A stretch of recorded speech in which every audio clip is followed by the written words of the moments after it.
ちの名物、僕たちの暮らしにと結構のいい例だ。クラスの人気者さ。今では映画館にテレビドラマ、睡眠の車の中、進学の暇もないやエリアルエリアン。本当にやりたいことってなんだって、あの日に戻ってもう一度思い出せたらいいな。ああきっと思ったより未来が透けて見えちゃうリアルに押しつぶされて疲れた僕にドキドキを見せてよ。終える心の街を動かすような君の本当の歌聞かせて。終える心の僕と始めようか。君のその言葉抱きしめて。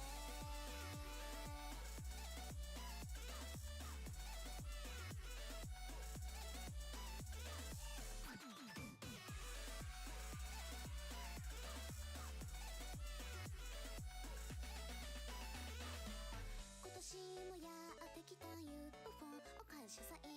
人生って笑ったもの勝ちのなるだけのさ、そういったあいつも今じゃいい指示のインベーダー。惑星も死者も変わって今でもふるさとの遠い銀河思い出す時もあるんだ。友達は割とみんな堅実なエイリアン。本当になりたいものってなんだって、あの日に戻ってもう一度僕に教えてよ。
地球のよう開けてはまためくり返すこの星の重力のもと悪い夢からいつか目を覚まして新しい朝があなたに訪れてだけど多分そこに僕はいない逃げ出した先に手は届かない常に描いた夢並みに消えそれらも言わずに溶けてた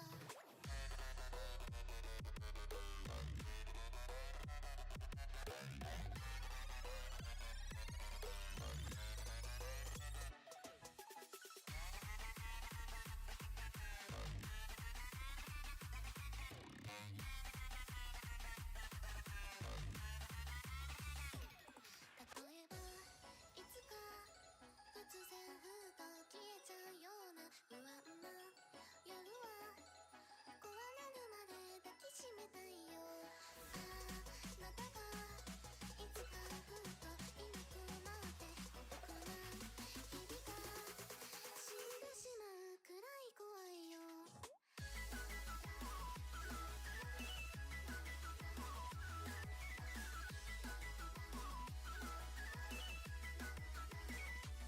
そしていつか星になったあなたを追って月まで来たら壊れるまで抱きしめたいよ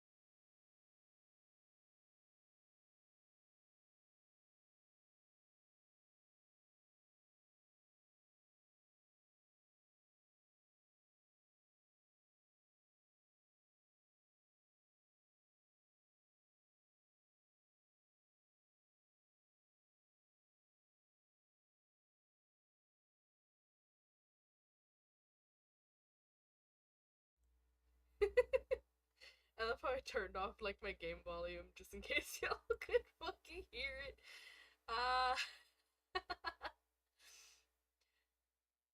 And now there's no music playing. Fuck. Hi guys. God, there's nothing playing. Where the no. I ain't getting shit. Just let me fuck. There we go. Now we have sound. Oh my god. Hello, buddy. My favoriteest boy.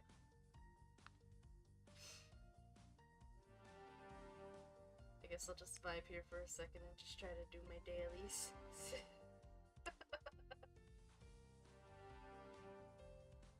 Hell yeah. Got diamonds for everybody. Woohoo! Yippee!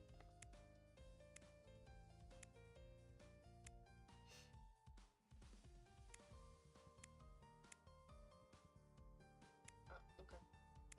There's only one boy for that, I guess.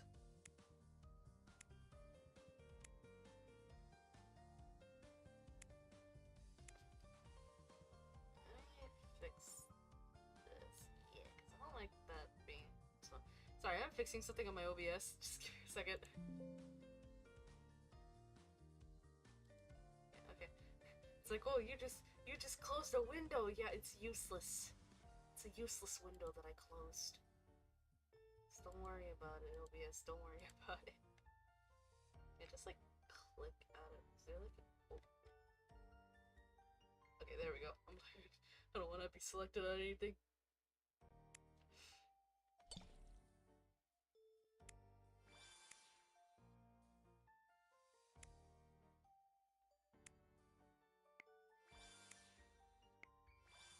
Sorry if it looks like I have my eyes closed. I should like hold this like directly in front of me or some shit.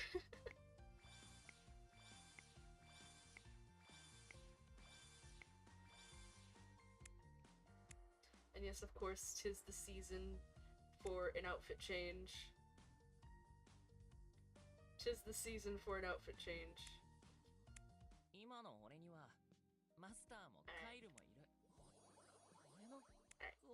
We're done there.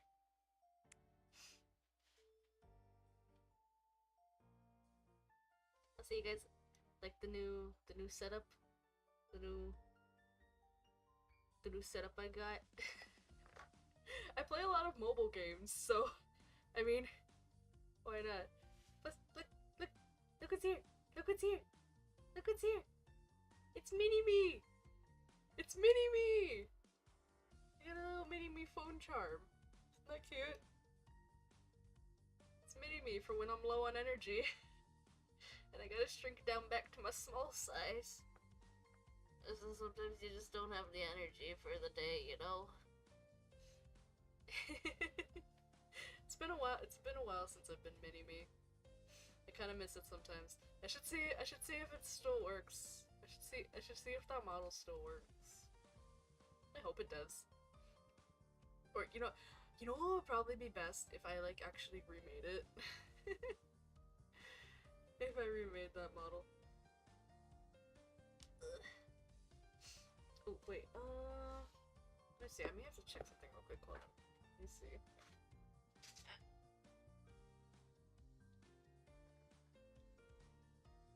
Grab something.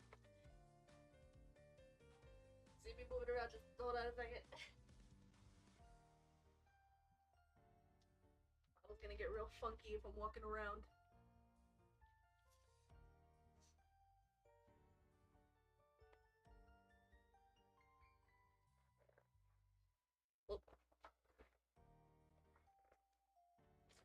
Forgot that I need to have like my iPad over here is like my second screen, so that way I can actually monitor the broadcast, see how it's going.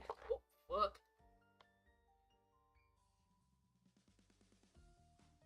Okay, I'm gonna put that volume all the way down.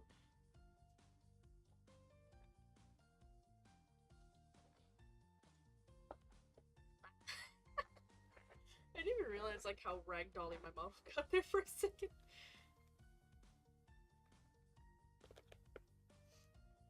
Okay. What was that? Oh. I couldn't remember what I was doing, and then I remembered what I was doing. No, not you. You! Come here, people. Fuck.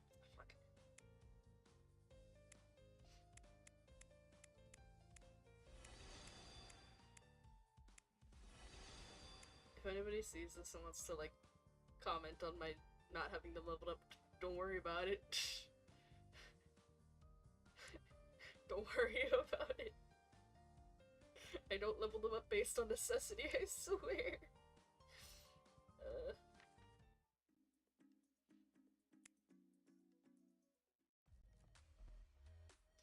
Alright, let's see. You know, I think I'm just gonna let the battles run. Just fuck it, why not? Kill some time. Man, I swear, these motherfuckers. He's so. I hate this NPC, man. I hate this NPC so much. He could have been so hot. He could have been so hot. And he's not. He could have been so good.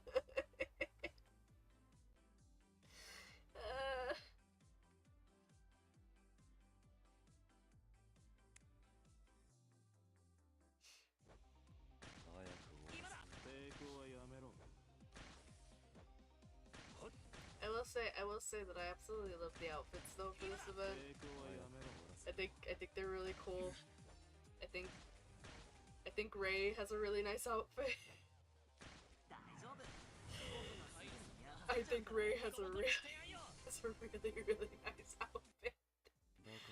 And I love it so much. I need him. I need him. Listen, chat, you don't understand. I need him. I'm probably not gonna get him. But still. still, I need him. Also, shit. I gotta make up for yesterday. Look at him! Look at him! He's gorgeous!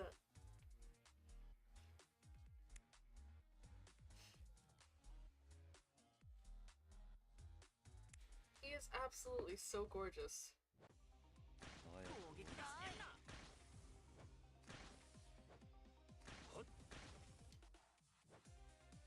Oh my god, you guys saw Blade's birthday art. His birthday art looks so cute! Oh my god, he looks so happy to be tied up. He's just his little face, he looks so happy to be all tied up. He's just happy to be here. He's just happy to be here. The little dude. Oh.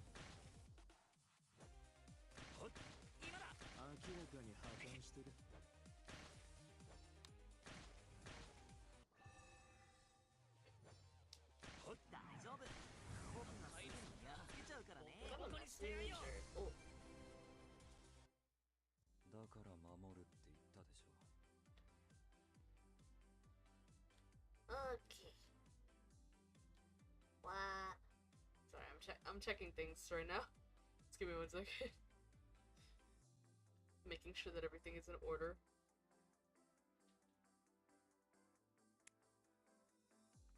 Gotta make sure that everything goes good.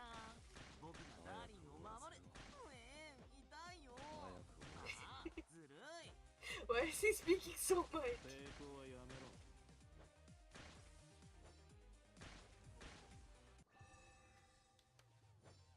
Oh.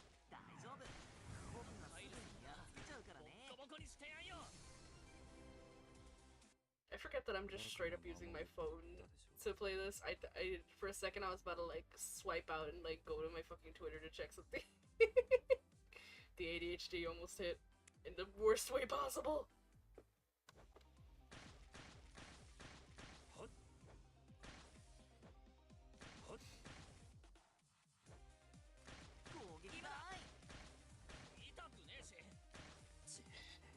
I probably gotta do like. I would prefer to do 10 more battles. Just cause to make up for yesterday. I didn't play yesterday. I feel bad. Correction, I don't feel bad. I'm missing points that I need to make up.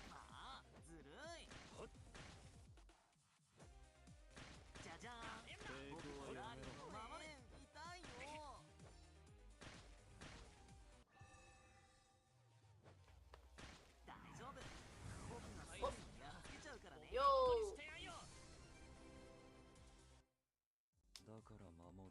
Hello. trying to do the heckin' thingy, the dailies. I know, I remember. I know exactly who you are popping in here. Hello. Also, perfect. Chat is right in that corner over there. So they can point properly. That's fine.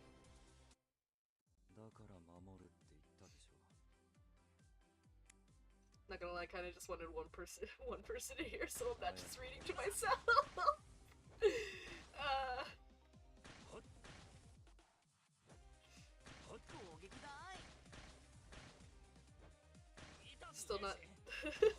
Still not entirely confident in my reading. Which sounds weird. Because wouldn't you rather have, like, nobody be here if you're not confident in it? But it feels like I'm talking to an empty room.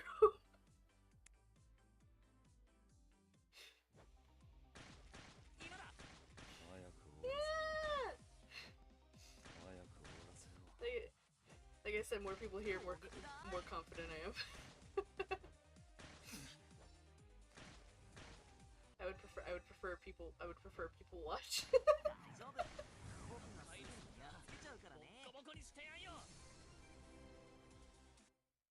Alright, last one.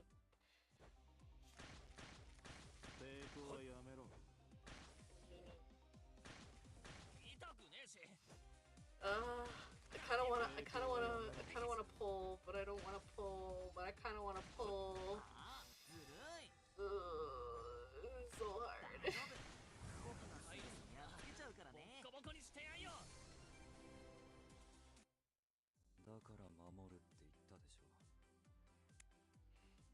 Alright, that's that. What we got?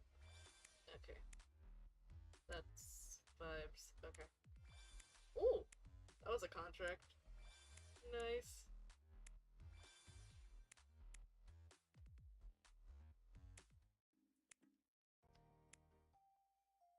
Alright, gather that.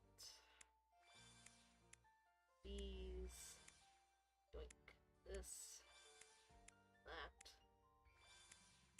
Oh, okay. Don't have enough for a 10 contract, but I could. You haven't cleared your puzzle thing? Oh no. I mean, are you at least getting the points for it?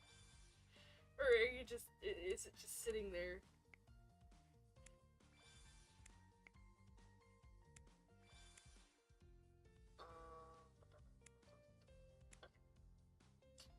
Okay, we can save a pull. We can save a pull for later. We can save a pull for later. It's fine. We can save a pull for later. We don't gotta do that right now.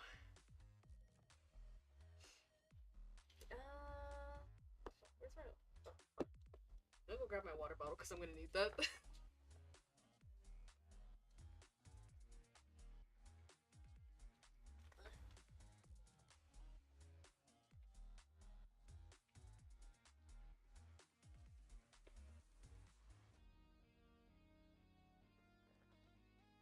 Yeah, I'm definitely gonna need a water bottle.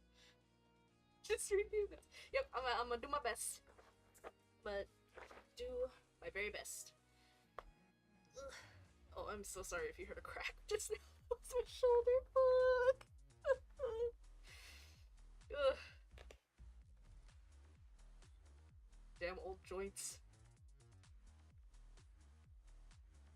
I mean, they're not that old. It's a Party City skeleton, you know. It's a Party City skeleton that I'm using right now, so it's not really the best.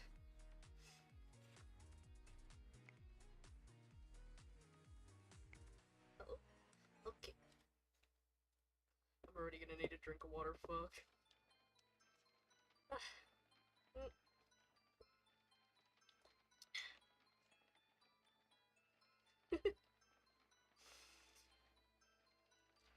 Alright, let's do this shit.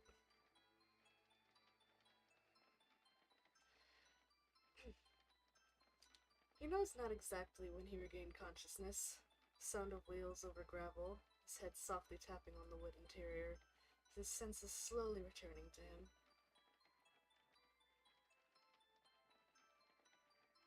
God, he's so pretty. He's so pretty.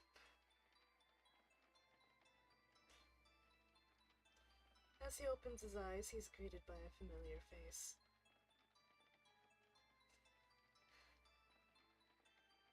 You're fine. I'm just struggling right now to not say the fucking meme. As a fandom, we all shared one fucking brain cell that day. And that brain cell was Skyrim.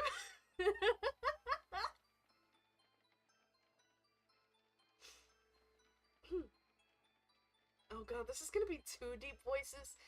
Fuck me. Hey, you're finally awake. Oh fuck, nope, don't hit that button. How about that, huh?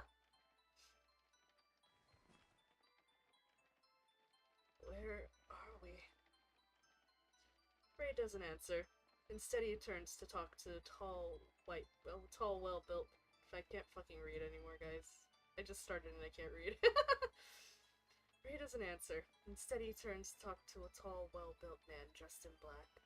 The noise of the carriage, however, drowns out most of the conversation.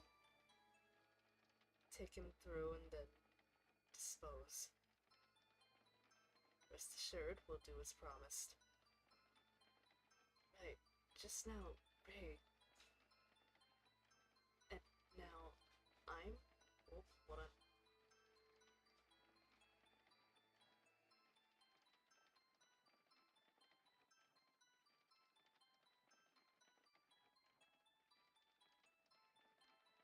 Sorry, I had to make sure y'all didn't hear anything in the background.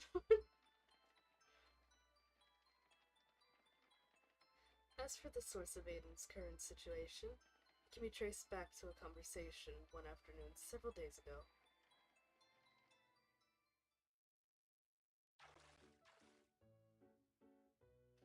Oh, Fish! They swam right in! Oh, Topper! Baby boy! I love you. Look, Quincy! The net I made... God. The net I made caught all this in just a day. I really can't speak today, huh? Keep the biggest three. The net is woven too fine. You're catching fish that are too small. Ah, you're right. Better throw you guys back. I'll be back to take you. I can't read anything. I also can't see. Better throw you guys back. I'll be back to take you on once you've grown a little bigger.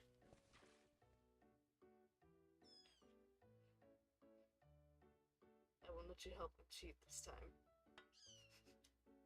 That's fucking adorable. Had us pegged from the start, huh? Just wait until we cook. Then you can show what you're made of. Yes, Master Quincy.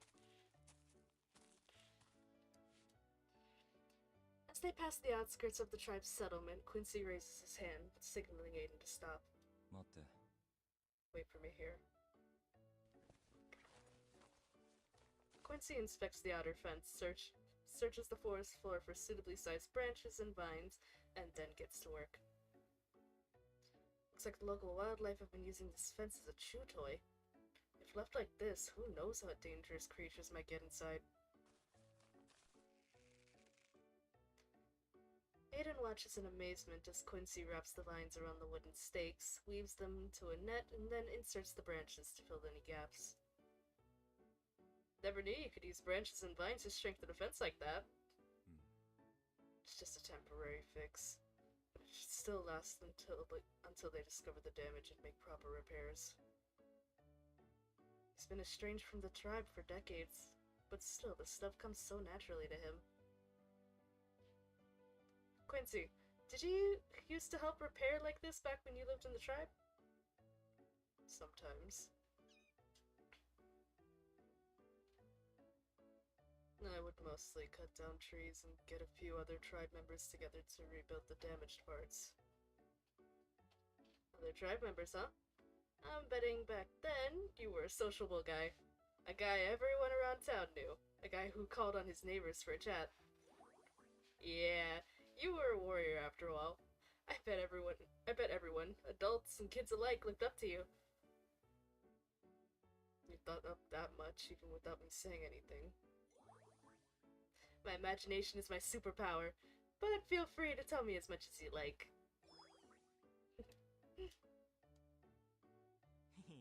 See? Topper wants to hear the heroic tales of the tribal warrior too. Come on, just one.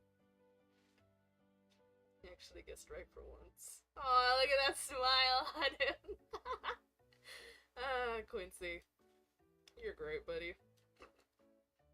I love how every one of these motherfuckers is just so in love with Aiden. Huh? Where are you going? Quincy.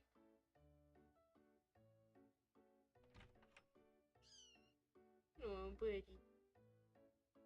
No worries, Topper. We'll get him to spill the beans one of these days. He still hasn't given up. Topper and I are going out back to gut the fish. Gotcha. I'll tidy up this stuff. As Quincy steps out, Aiden swiftly returns the knife. basket and the rest of the Forest Guardian's tools to their rightful places. A cool breeze blows through the window. Aiden shivers as he feels the frigid air against his spine. Winter's almost over, but that wind is still cold as hell. Wait a minute. I could swear the window was closed when I came in just now. As Aiden turns to check again, a hand silently presses a cloth over his mouth and nose from behind. Come with me, Grand Sorcerer. Yay! I'm getting kidnapped! Chapter 1, baby! And already time for a drink. Jesus.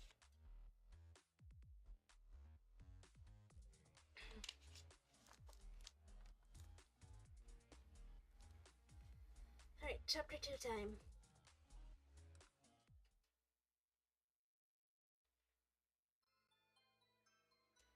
Come with me, Grand Sorcerer.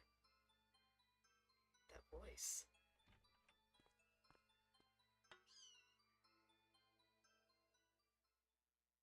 What are you doing? A certain someone, one cloth-wielding hand held over the Grand Sorcerer's mouth, his other arm wrapped around the target's torso, shows a familiar smile. Yo.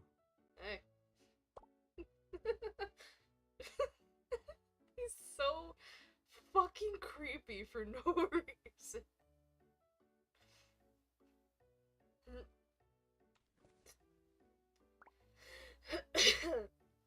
Oh, you scared me.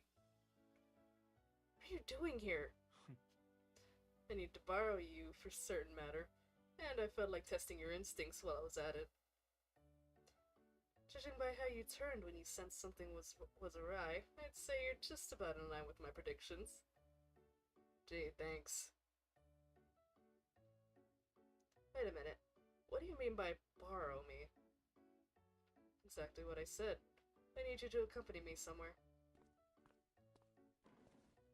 Ray saunters over to the table and pulls up a chair as if it's the most natural thing in the world. Father follows in turn, perching himself on the tabletop. I'm sure you don't mind if we discuss things here. Wouldn't matter even if I did. Classic Quincy, already thrown in the towel.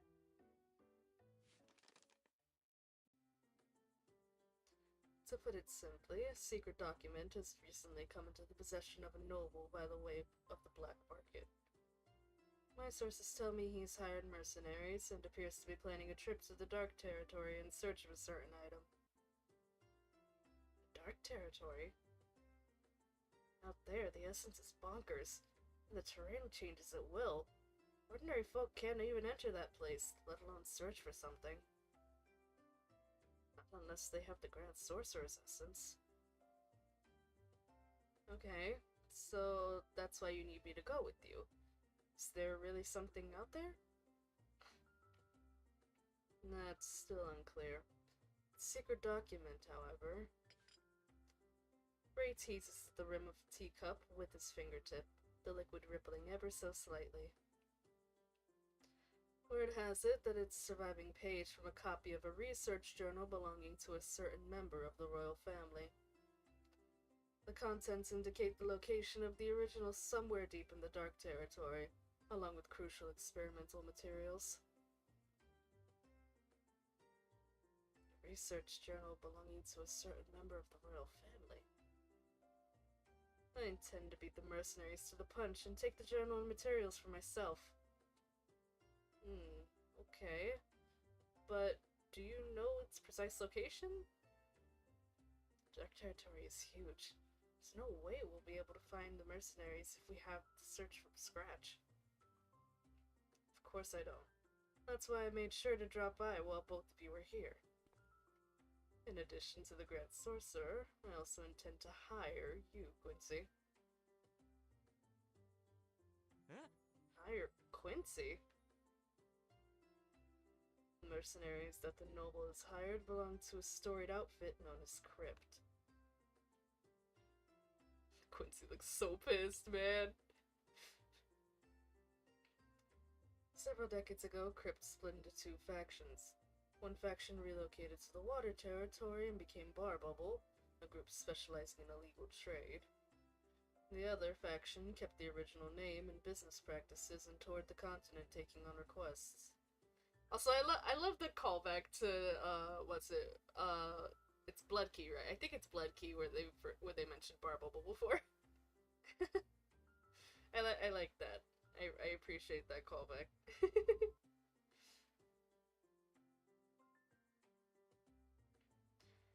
Battle-hardened and expert in wilderness survival, not to mention first-hand contact with Crypt. If that's the checklist, you're the one and only candidate. The questions keeps piling up. Quincy, why would you have contact with a band of mercenaries? I wouldn't go that far. I haven't seen them in a long time. I knew you'd say that. Still, I'm serious about hiring you.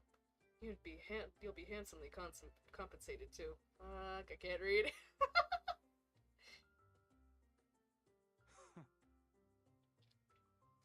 But I suppose I could ask someone else. The old fox, perhaps. I'm sure he'd be intrigued to learn of the Grand Sorcerer's participation. Huh? He's kidding, right? A perilous journey, a formidable set of foes, and a terrifying travel companion. Forget the mission. I'd be lucky to come home alive. Think about it. I'll return shortly. Oh, it's my dad! I want to ruffle his feathers. Literally. Even leaving, he goes through the window.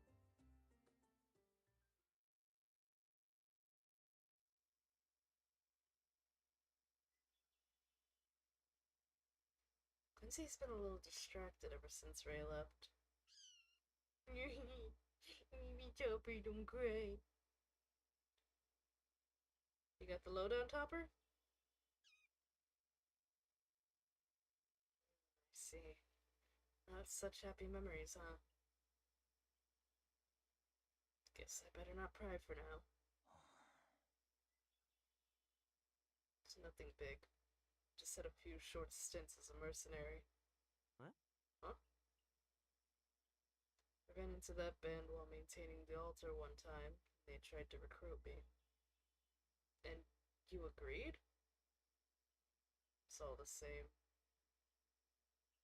Can't imagine you as a mercenary. What kind of missions did you do back then? Driving up monsters, delivering valuable items, rescuing targets from danger.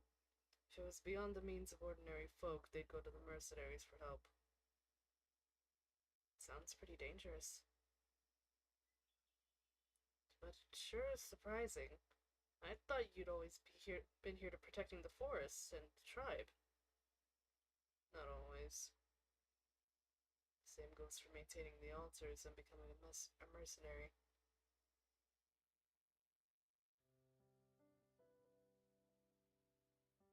You have incredible strength. We need members like you. Need? Okay, I'll give it a try. Maybe I was just looking for somewhere to go beyond the forest. No, Quincy! Oh, that's the sad boy vibes of somebody who just wanted a home or just somewhere to escape to, bro.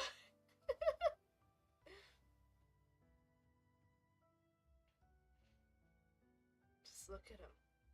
He seems a little blue. Don't worry about it. It was a long time ago.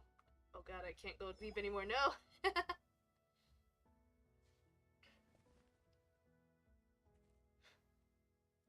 Quincy instinctively rubs the top of Aiden's head, his grim expression vanishing without a trace. What? Aww.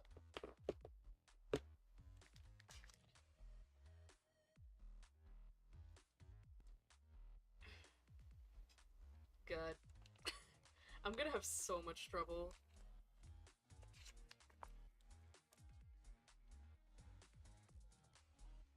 Let me check on things real quick. See if anybody's... Okay. Alright, nothing important happening. Good. Oh, shit.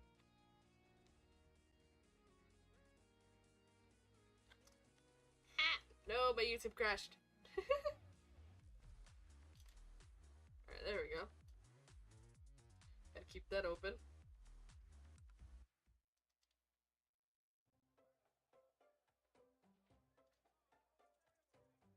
Scents of raw leather and metal fill the bustling market.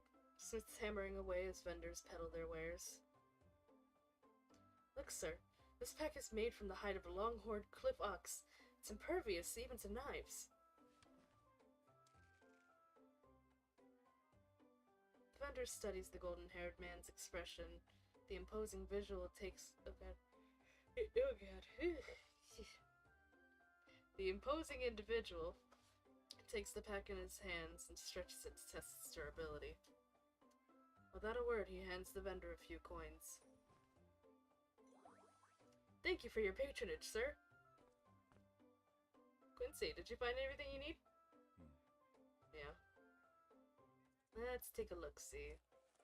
Leather bag, flat metal canteen, some gauze, plus the knife an old friend left behind, and a few other things. Uh-huh. Just as minimalistic as I expected. That's pretty much all he needs, no? Me? Hey, you here to get supplies too? I just came to make a down payment.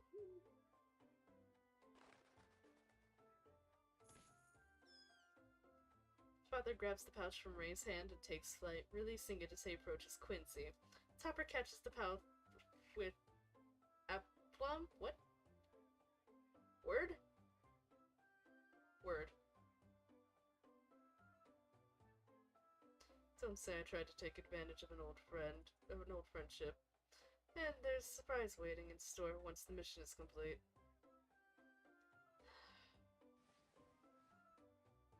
Quincy stows the pouch in his newly acquired pack and sets off for Aster's mansion. These are for you, Grand Sorcerer. What's all this stuff?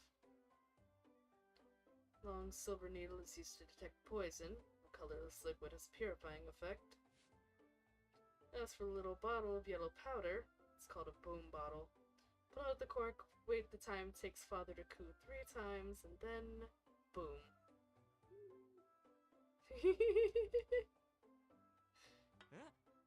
Boom! Aiden, having reached down to open the bottle, stops dead in his tracks. Close one. These are all for me? If we're going to succeed, I have to make sure you make it through the dark territory in one piece. Aye. Yeah, there's no way I'm dying out there. You won't have to go home empty-handed either. If you're ever in need, you may request my services. Consider it an exchange. With that, Ray turns and makes his exit.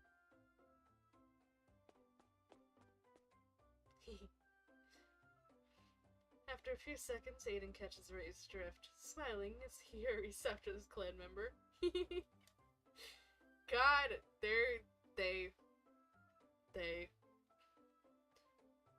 A sincere thank you would be enough, you know? The Grand Sorcerer's so easily satisfied. Not everyone gets a special privilege. But if you insist, I'll make sure to come up with something real big. Let me make it clear. This is a one-time deal. No bargaining. They're flirting! Ah! Oh, baby boy! I'm sorry for the squeals. I'm so sorry. Darling, welcome home. Whoa, startled me. Did I keep you guys waiting? Ah! Baby! My baby! My baby boy! Ah! We're so normal about this. We're so normal. Of course not, Master. We finished drawing the Dead Zone map like you asked for. Garu eagerly unfurls the scroll across the table and together with Blade watches Aiden with excited anticipation. Oh, that was fast. So detailed. Good work. Ah, that smile that he gives Garu.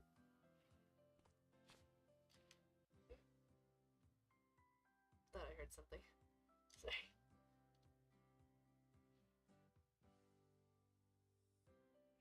Standing in the back, Quincy gives the map a thorough once-over. Need more details. Don't you know how to read a map, Quinn? Maybe these symbols aren't so obvious? Blade, let's explain what they mean. Roger that. These parts where we've drawn the eyes are areas of flat land where you'll be easily spotted by enemies. These parts with the slime symbols are areas where you have to walk on your tiptoes or you'll get stuck. What about the part with the fuzzy black ball? That's the mist that swallows Traveler's whole. Looks like there's a little doodle of a person inside the mist. Definitely a no-go zone. Blade has great memory, so he's memorized most of the Dead Zone's terrain. Gramps and I used to help out travelers all the time. I know the most of the best routes through for those without much essence. Fuck, I can't read! I got distracted by dog. Listen, I got distracted by dog. That's the reason that I can't read, y'all. It's very valid reasoning. Garu cocks his head as he tries his best to remember. Picking up a brush, he carefully indicates a few safe zones on the map. This area is flat and fucking hold on, my cat. Creature.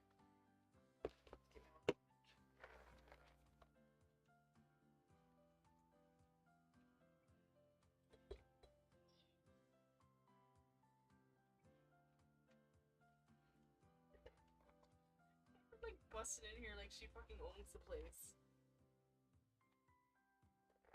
Fucking jamming my door wide open. Trying to be loud enough so y'all can hear, but not loud enough to be a disturbance. Jeez.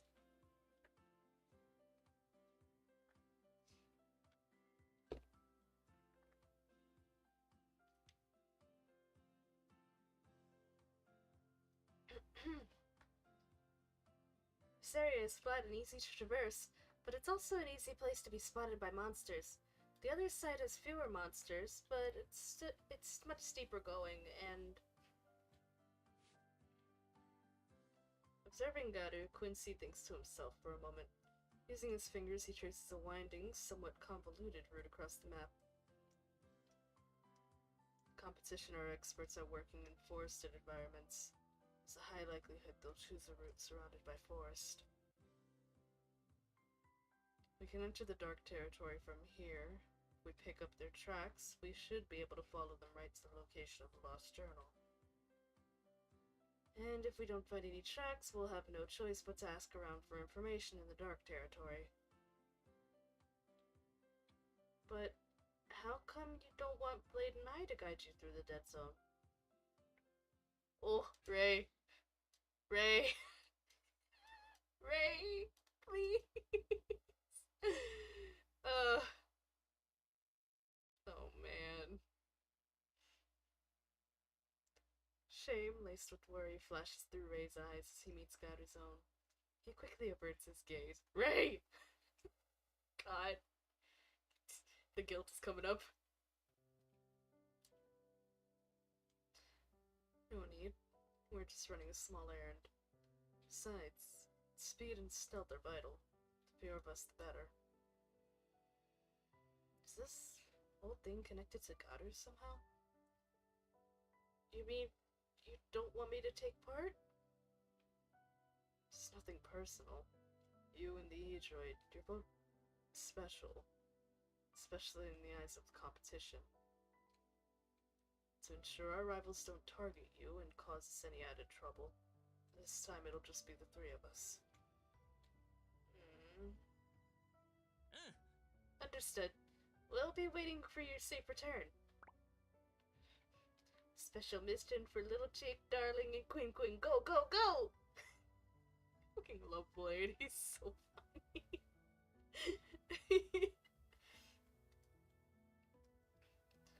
Gato and Blade's show of acceptance wipes away Ray's concern. He turns to face his mission companions with his usual relaxed expression. I'll be counting on you two. Aye aye, Captain. I don't need to voice that one.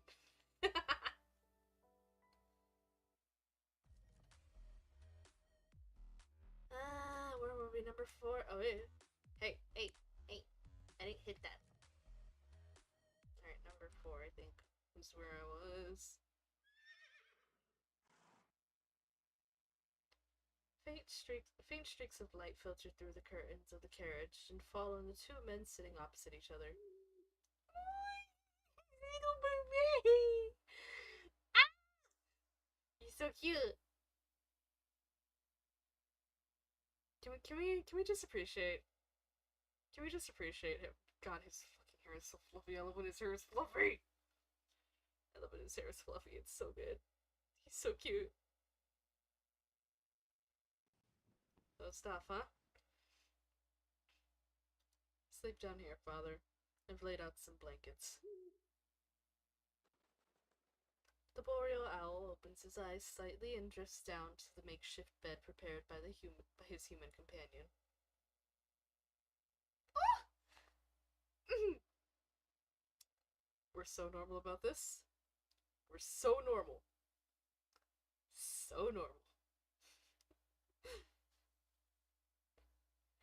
I think I'll catch 40 winks too. Ray stretches his legs to the other side of the carriage. Aiden feels his clan member's calves rub against his own. And can't help taking a closer look at his outfit. Ah! Okay, we're good. We're fine. We're totally okay.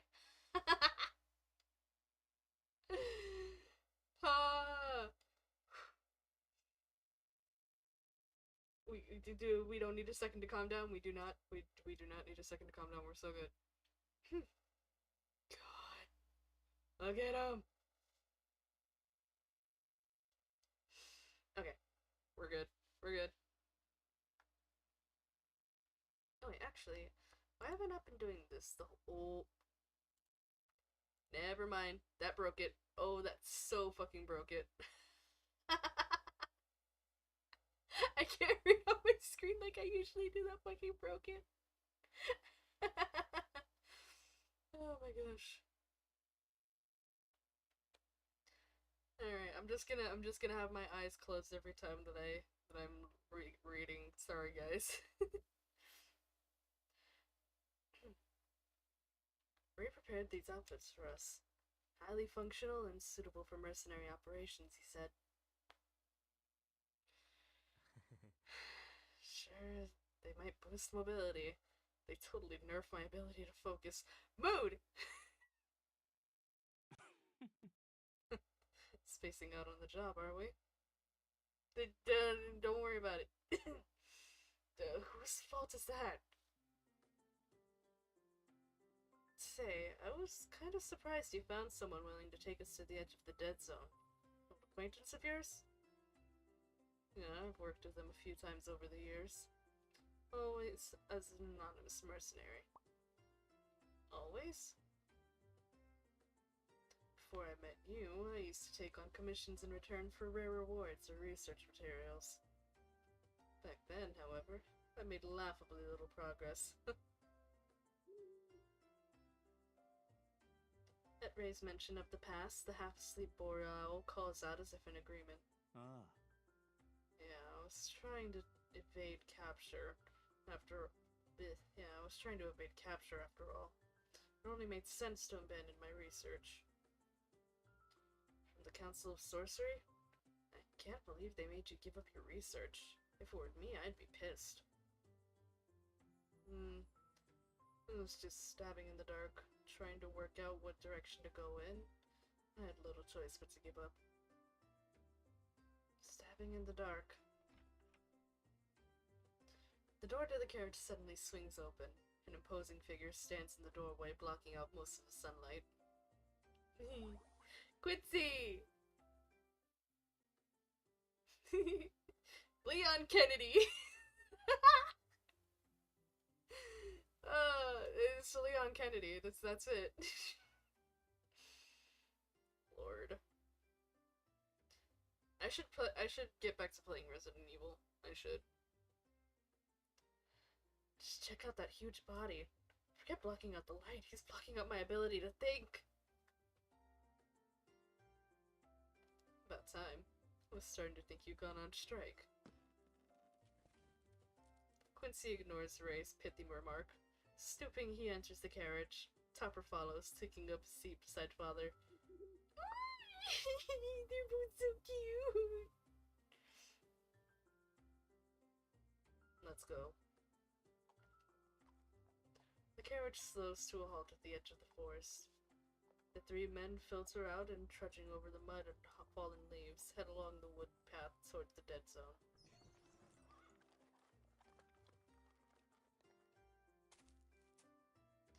Entering the dead zone this way feels even tougher than usual. The terrain is much more perilous out here. Add that toxic mist and swaths of mutated monsters, and we'd be toast without the wilderness survival expert to guide us. Speaking of which...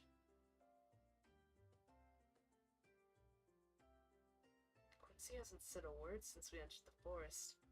He just keeps moving forward with that grave look on his face. Is he alright? Who knows? Why don't you ask him? Ask him? Aiden gazes at the forest guardian's back. Not only his outfit, but his entire aura has changed. The sense of intimidation is palpable. Aiden can barely think of what to say. It's like he's deliberately trying to distance himself. I'm almost scared to start up a conversation. No. Hey, we can enter the dead zone by descending to that slope up ahead. Ray points to a steep, rugged slope in the distance. After a few minutes of careful observation, he lowers his center of gravity and begins to use the protruding rocks and branches to descend the cliff face. Not to be outdone, Quincy steps out over the edge and slides down the rocky platform with seasoned precision. Yoshi. Right, monkey see, monkey do. Aiden prepares to step over the precipice, only to be greeted by a familiar calloused hand. Grab on.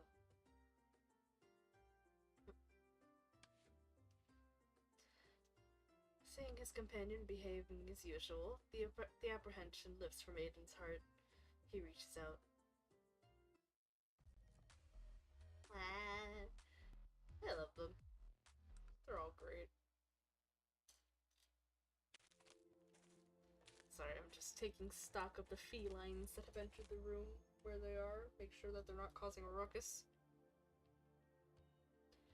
The mist hangs thick between the twisted, contorted trees. The trio arrives with unrelenting efficiency until... Wait, what? I can't read! Have I mentioned that before? I can't read. The trio advances with unrelenting efficiency until the sun's light begins to fade. Here.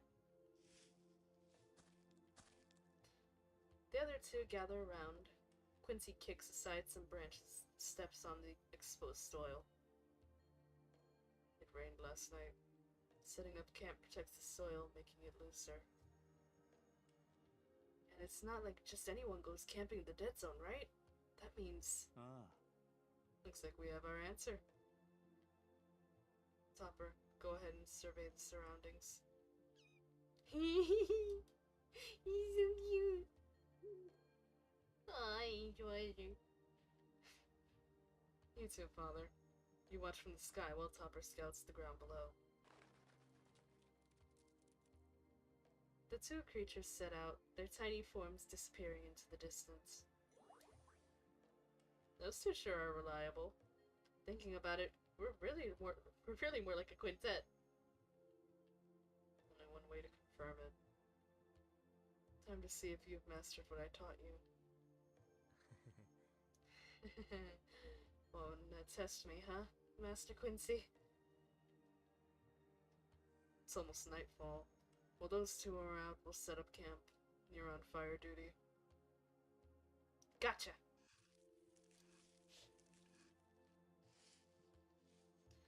Taking on the assignment with his usual vigor, Aiden picks a suitable spot, digs a shallow hole, and fills it with leaves. Now for fuel. Dry grass and moss ignite pretty easily, and wood with high resin content. Let me try and scooch myself a little bit forward here. Oh. There we go. Aiden draws his knife and searches for a suitable kindling. The other two, busy setting up camp, cast concerned glimpses his way. Spending your days teaching kids. You seem a lot more carefree than the old days. A lot. Oh, look at that smile! I love them.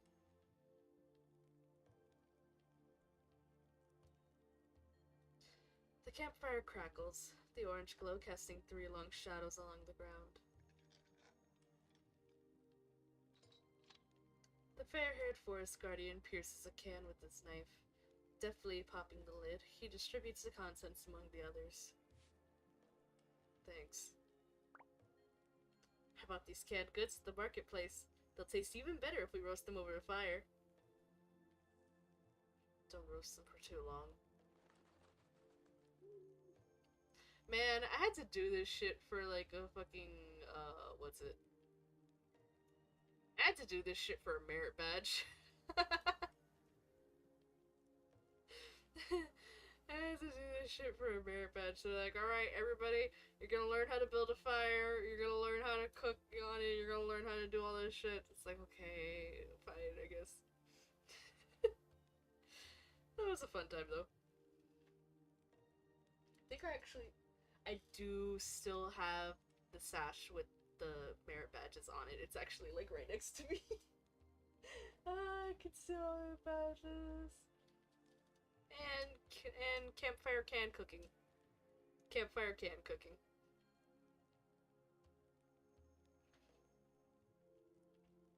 Alright. Time to relay Father and Topper's findings. There's a team of 3 mercenaries about half a day's march from our position. Likely members from Crypt. Don't worry. We're just the right distance to keep on their trail. Right. Following a band of mercenaries feels a little intense, but it's reassuring to see how calm those two are.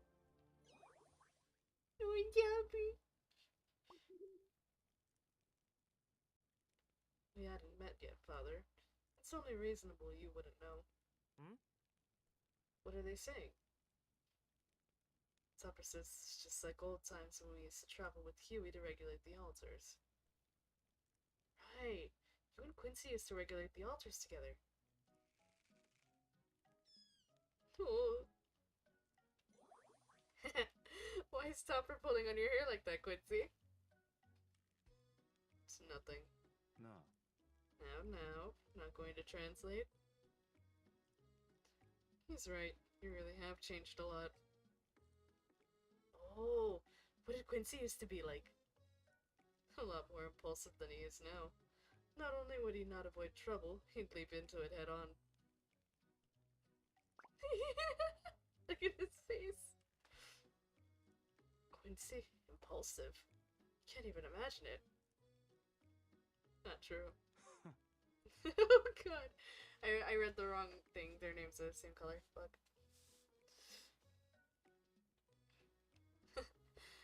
was it who decided to join a band of mercenaries in the middle of a trip, got into brawl after brawl, then returned with his face beaten black and blue? I guess even Quincy went through a rebellious phase. Any more juicy stories from Quincy's past? Don't talk. Eat.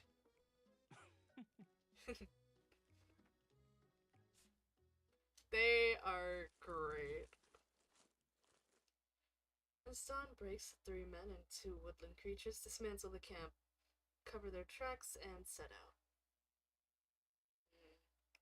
Surrounding essence is still pretty stable, and the toxic mist hasn't intensified.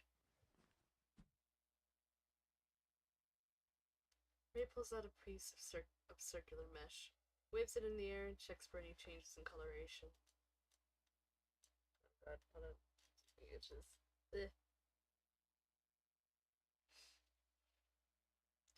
Nothing too serious yet. Ordinary folk can pass through this region. Our destination must be further ahead. Look. Quincy, his eyes fixed on the ground, calls out to the other two and points at a set of tracks. They're on course. Indeed. Right in the direction of the Dark Territory. There were footprints there last night, right? Something up, Quincy? This is too easy. I've made sure to keep a safe distance to avoid detection, but if they've taken any other measures to avoid being followed... Take cover! Oh no! Ah! Shit, was that? I think I was on 5, so the next one is 6. We'll see how this starts out. Yep, there we go. Take cover. Without a clue what's going on, Aiden grabs Topper and takes shelter behind the nearest tree. Protect the baby! Oh! Whoosh, whoosh, whoosh. He turns to see several arrows buried in the ground where he'd just been standing. Aiden checks his surroundings. Ray kneels behind a rocky outcrop, father safely with him. Quincy, however, stands out in the open, weapon raised and eyes fixed on the trees ahead. Is this a crypt? No, how could it be? They're supposed to be half a day ahead of us. This is just great. They split into 2 teams and we're stuck right in the middle. He could have been so hot. He could have been so hot. He could have been so hot, man. I'm impressed you detected our ambush sooner than expected. A mercenary, clearly the leader, emerges from the trees, closely followed by another. The three-man team they had been tracking appears from the other side and surrounds the trio. Seems you've been following my men. Could it be the Giraptor? No need to answer. This is plain to see. I suppose we'll have to put you out of commission for good. Ready to get to work? Let's give it a try. 5 enemies, plus an archer hiding somewhere. I guess Quincy will go straight for the boss. As for me, I need to get somewhere out of line and attack and focus on defense. Out of line attack. Jeez. Oh, still willing to resist.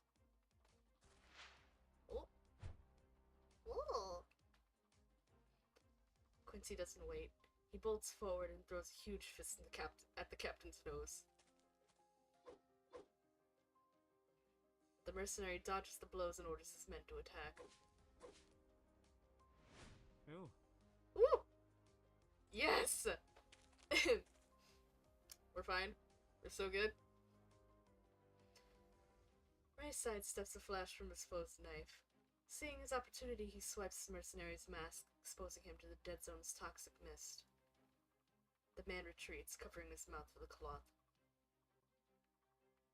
They might have the numbers, but we have stronger resistance to the mist, meaning we have the upper hand. Aiden!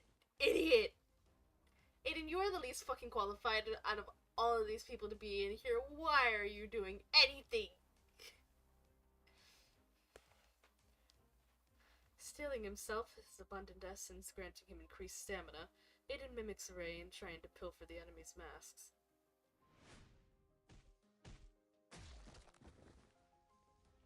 Across the way, the sound of fists meeting flesh and bone crunching echoed through. Oh god. Flesh. Okay. Across the way, the sounds of fists meeting flesh and bones crunching echoed through the forest air. Quincy's assault brings the captain's defender to his knees. Your captain's lost his protection. He'll have to focus on Quincy. Now's my chance. Ray repels his foe with a kick, then pulls a small bottle of yellow powdered ore from his jacket. Boom bottle. Ray pops the cork, stands motionless for a few seconds, then throws. Wolf! Damn. Ah! To Ray's surprise, the mercenary captain evades the blast. But even more surprisingly, he uses his own ally as a meat shield. Yo, that's fucked up! That's fucked up! Okay, listen, maybe, maybe the looks can be looked over.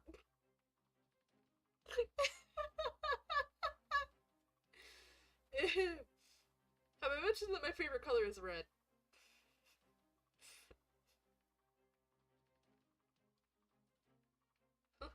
That was close. 2-on-1 is no fair. He sacrificed his own ally. Oi, we need to find a chance to retreat. Understood. Ray gives Quincy the retreat signal. The Forest Guardian nods in agreement. Tightening his fist, he gears up for the final assault. Oh god, I don't know how I'm gonna do that. Skip. Suddenly, he noticed the crafty grin on the captain's face. Looking up, he spots a crossbow-wielding mercenary hidden high in a nearby tree. He sets his sights set on Aiden and Ray. Fuck, I can't read! Above, watch out! Wrong time to lose focus. The leader pulls out a handful of spiked crystals and launches them at Quincy's face. Oh! Quincy instinctively raises his arm to protect his eyes. The crystal explodes mid-flight, splitting into razor-sharp fragments that pierce deep into the Forest Guardian's forearm.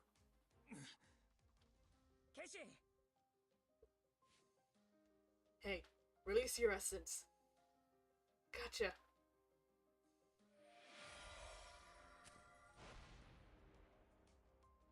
Ray tosses an essence-powered smoke bomb into the melee. The resulting smoke, strengthened by Aiden's essence, blocks out everything in sight. No! Quincy!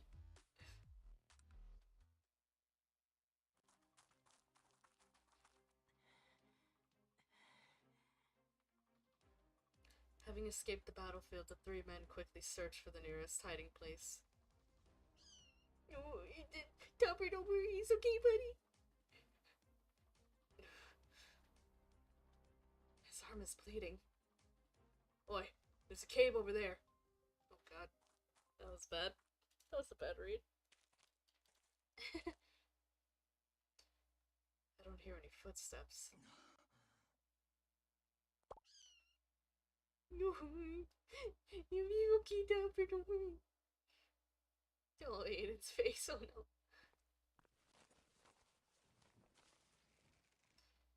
Seeing the blood pour from Quincy's root, reading ahead and trying to focus. God. Seeing the blood pour from Quincy's wound, Aiden rummages through his pack. He takes a bandage and wraps it tightly around the Forest Guardian's upper arm. I'll tend to Quincy's injuries. Bray, you keep watch outside. Understood. Ray's eyes linger on Aiden's calm expression for a moment before he and Father make their exit. Quincy, I'm gonna clean the wound. Aiden opens his canteen and pours clean water over Quincy's blood-stained forearm. He gasps as the extent of the damage comes to full view. I'll have to remove all the fragments before using any healing magic. Don't try to be a hero, little devil. I'm not trying to be a hero. Alright, this is gonna hurt, but I have to remove these fragments. Aiden takes a deep breath and steadies his nerves. Holding a piece of cloth, he carefully removes the crystal fragments one by one. Sorry, try to hold out a little longer. He looks afraid. The forest guardian, fearful of making his companion even more nervous, grits his teeth and stifles his groans. It's okay. You taught me this. Piece of cake. Oh. They. Have I mentioned they? Meanwhile, Ray quietly patrols the cave's perimeter using trees as cover.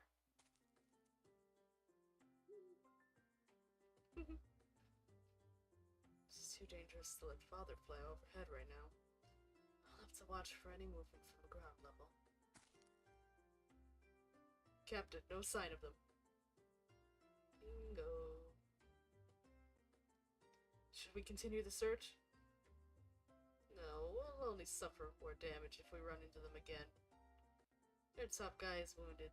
They won't pursue us for now. Keep an eye on the rear and advance according to plan.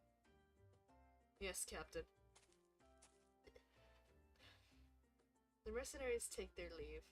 Ray waits in the shadows for a while, listening, observing. Finally, he sets off for the cave. Feeling better? Yeah. I finally managed to stop the bleeding after removing the fragments, using a little healing magic, and applying a dressing to the wound. It's lucky the fragments didn't sever any important tendons. What's important is to stave off infection. I saw that blood. I was shaking like crazy. You did well. I almost expected you to freeze. Yeah, you did well. You two are gonna make me blush. Randomly emoji every time I come back. That's you gonna announce yourself?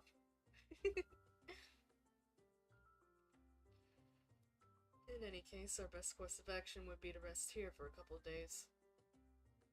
Crypt plans to advance into the dark territory. They'll be guarding their rear even more closely now. We can kiss any chance of following them goodbye.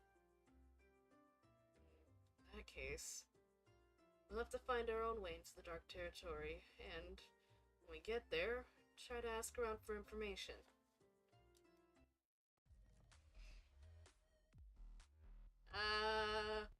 Okay, this is the part that I haven't read yet.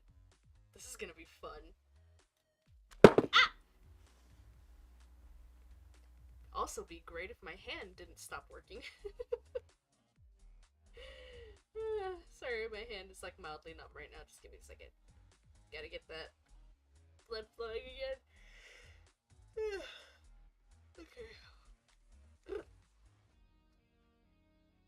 I'll just switch hands for now. Oh, it would be great if I could maybe take a drink of water. How about we do that?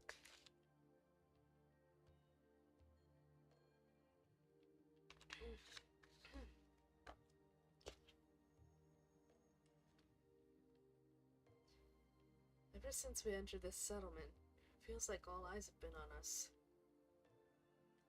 Most of the residents here are runaways, fugitives, and adventurers, with a few stalwarts who've lived here for generations. They don't go so far as to reject outsiders, but let's just say green hordes and fat cats tend to get them salivating. Wait, so am I a green horde or a fat cat? that's like so dumb. God, the wording in this cracks me up sometimes. Fortunately, that means this place is rife with intel. I'll go ask around a bit. Alone? Ah. Of course. Or should I take a posse with me everywhere I go? This is his bread and butter. He'll work better alone. Yeah, I guess you're right. It's been 3 days since our run-in with Crypt. They've probably been in the Dark Territory a while already. For now, we'll have to ask about anyone who passes through recently before journeying any deeper. Check out those guys. You think they're mercenaries too? A group of youngsters gathered outside a ramshackle house nearby. Their guarded but curious gaze fixed on Aiden and Quincy. Two. Oh, time to communicate with children! This way, sirs, if you please. This is your room. Faced with three guests clearly not to be trifled with, the innkeeper chooses his words carefully. A strange smile etched across his face. Here's the room fee. Thank you, sirs. The delighted innkeeper takes the coins, bows, and swiftly exits the room. Aiden feels something knocking against his leg, and he looks down to see a frail boy clutching a rag. Shoe shine? No thanks, not right now. However, I'm interested to know what you plan to do with my coin pouch. Damn kid, caught already. The color drains from the boy's face. He turns to make a break for it. Not so fast. Quincy catches the pickpocket by the collar and squeezes his rag-wielding hand. Aiden deftly catches the coin pouch as it falls. That was a close one. Nearly cleaned me out, kid. I'm warning you. My big brothers are mercenaries. If you lay one finger on me, then they won't let you off lightly. Save it, Squirt. Your big brother could be the king of Kleinster Kingdom for all I care. Now scram. There he goes. This place hasn't changed. Kids risking their lives for a few coins, and the older ones all join the mercenaries. That wouldn't be the case if they had someone to protect them. No one can protect you forever. It's only natural to look out for yourself. Why the face? I mean... Listen, sometimes it's true. I doubt Quincy agrees. I hardly ever see him look like this. Well, if things have settled down here, I think I'll go gather some intelligence.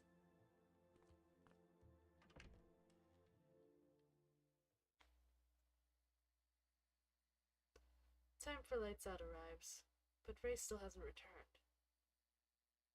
It's a dicey area. We'll have to take turns keeping watch. In other words, Ray's been out a little too long. Oh no! That's... Oh! He's okay. He's okay, we're good! Oh, I heard that. Oh. Learned anything good?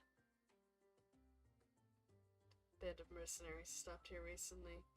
They ventured into the Dark Territory several times, returning here after each trip. Can I also just say, Aiden is so small. Aiden is so tiny compared to these two. He looks fucking itsy bitsy. I'm loving it. Why would they do that? Did they bring anything back?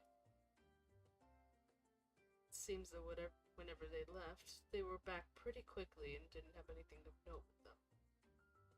After they returned, they'd all have a local smith repair a certain instrument. Oh, interesting. They came all this way but still haven't left with what they're after. And they know we're hot on their trails. Wait a minute. They've encountered a problem and can't progress any further into the dark territory. In other words, they know the location of the experimental materials listed in the journal, but they don't have any way of venturing deeper into the dark territory. We, on the other hand, do have a way of heading deep into the dark territory. Do you have a plan? I do, but something tells me a certain Mr. Worrywart isn't gonna like it. Oof.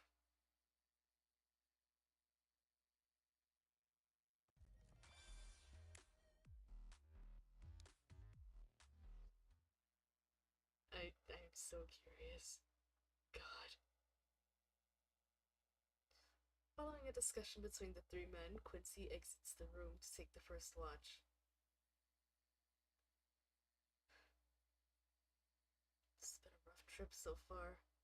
Well, it's too early to relax just yet. At least we can sleep somewhere relatively safe tonight. I don't know if it's because things have calmed down a little, but more and more questions keep flashing through my mind. Word has it that it's a surviving page from a copy of a research journal belonging to a certain member of the royal family. The contents indicate the location of the original somewhere deep in the dark territory, along with crucial experimental materials. Ray, you asleep? Not yet. What's up? That journal you're searching for, did it belong to your mother? Why specific? I was thinking it's his. I was thinking it could be his mother. That's Aiden, your two brain cells might be rubbing together for once, you know? Your two brain cells might be rubbing together quickly than mine can. More quickly than mine can. See? And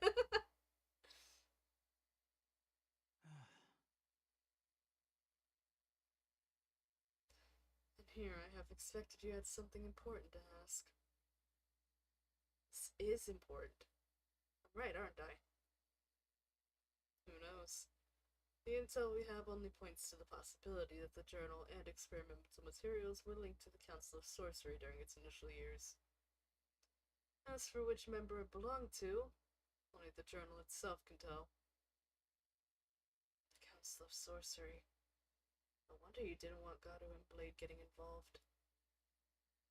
Even if it's related to the early members, and if it's related to the early members, then that means none of this is important. My objective is to learn whether or not the research holds any value. Now go to sleep. Or do you need me to sing you a lullaby?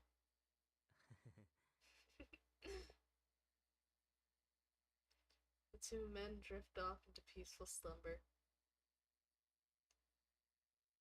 See, I was deadass thinking that it was like Ray's. But his mother, Interesting. Aiden, you were smart for once. Holy shit. A while later, Quincy returns to the room and wakes up his replacement. You're up. Yeah.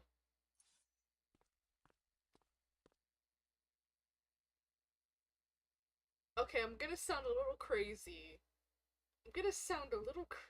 Right now. But why was just the sound of the knife very sexy there?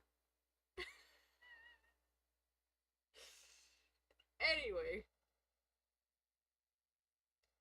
Ray rubs his eyes and pats his cheeks a few times. Picking up his weapon, he exits the room.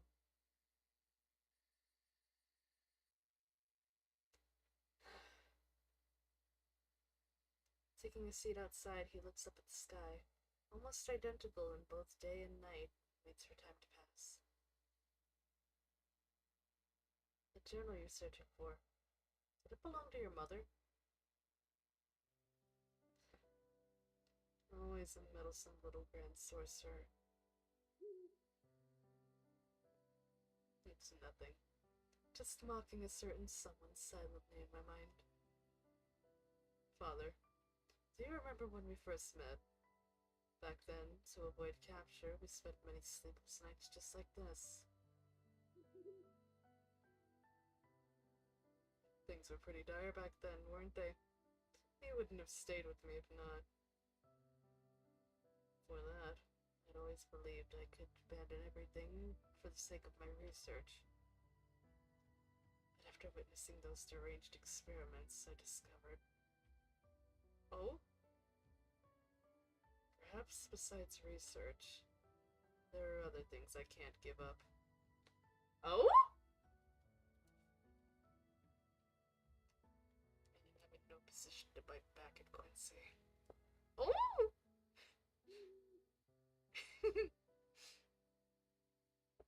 It's all the Grand Sorcerer's fault. Digging up ancient history. Mask? Mask! Mask! Oh my god, Mask. No more time wasting. We have work to do. Let's move. Hello? Ray? Ray, where you going? Where you going, buddy? Where you going, buddy? Are you gonna sneak off and go fuck some bitches up again? You can't keep doing this! Contrary to the plan, Ray exits the inn, leaving his dozing companions behind, and heads to the other side of the settlement.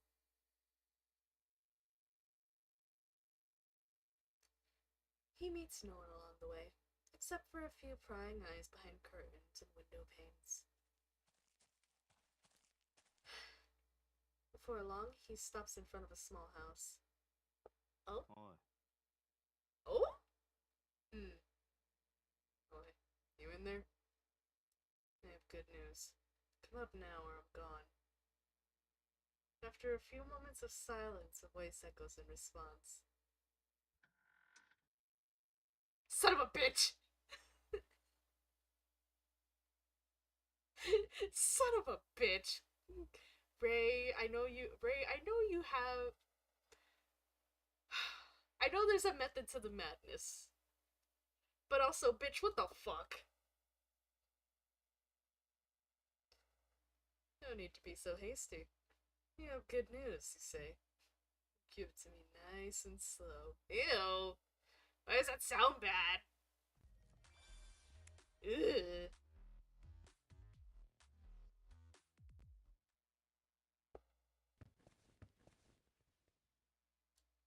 Wake up.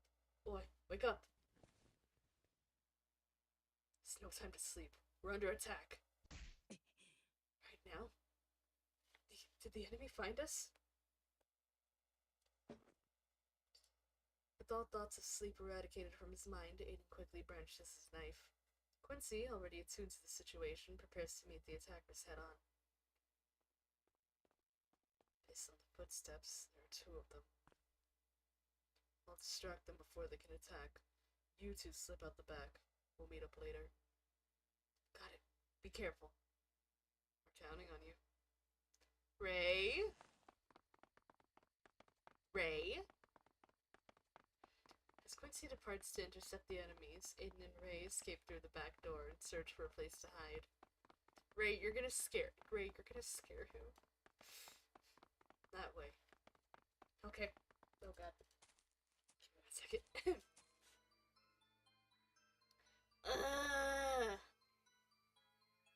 You're like not even a fun NPC, my dude. I don't like you. No, not so fast, you two. Several familiar faces appear from around a corner and approach the two men. You see, I'm in a bit of a bind and need your help. Won't you come with us? Damn it. Crypt were waiting to ambush us. Gotta find a way to escape. Okay, wait, I see the vision now. Brain was very slow at processing. Okay, I see the vision now. But still, Ray, you're gonna fucking scare him. Right. Hmm? For the second time in recent days, Aiden feels a cloth-wielding hand over his nose and mouth. However, this time a dizzying scent fills his nostrils. Get chloroformed, bitch! Come with me.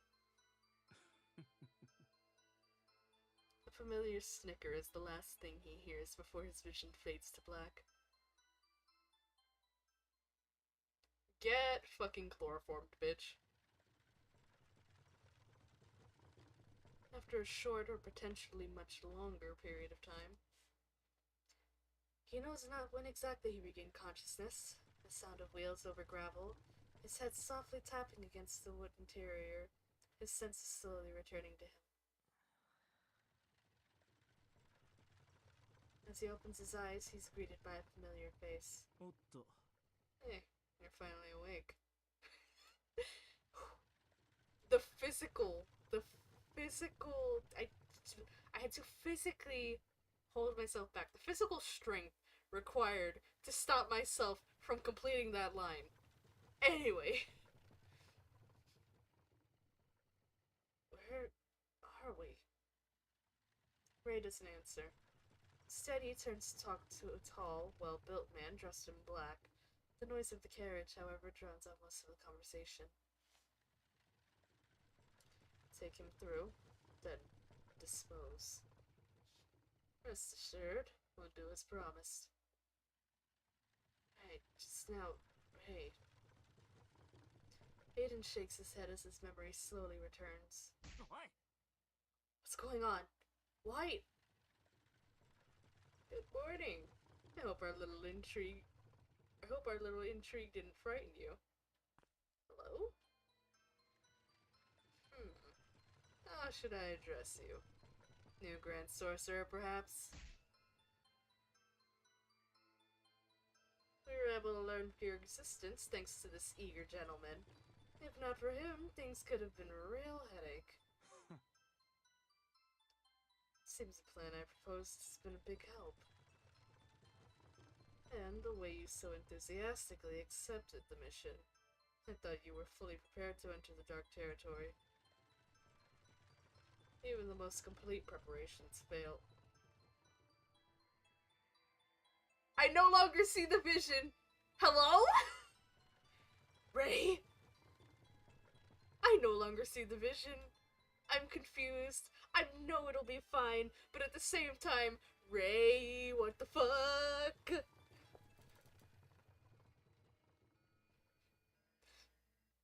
Take this device our employer provided us with. This is an experimental model. Hasn't functioned as expected, although you already knew that. Captain shakes his head begrudgingly as he kicks the meticulously designed spherical object at his feet. And devices such as this one that temporarily stabilize the Dark Territory's essence are far too complex to be repaired by any local craftsman.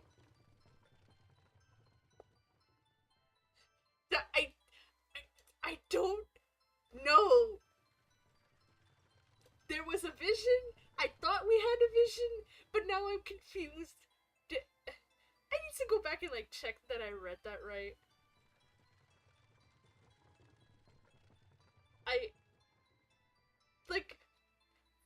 Ray hired these motherfuckers? Huh? I can see why. But like I said, Ray, what the fuck? So that's why you brought me along. Oh, also, Aiden got fucking chloroformed, legit. Aiden got legit chloroformed by Ray. I just...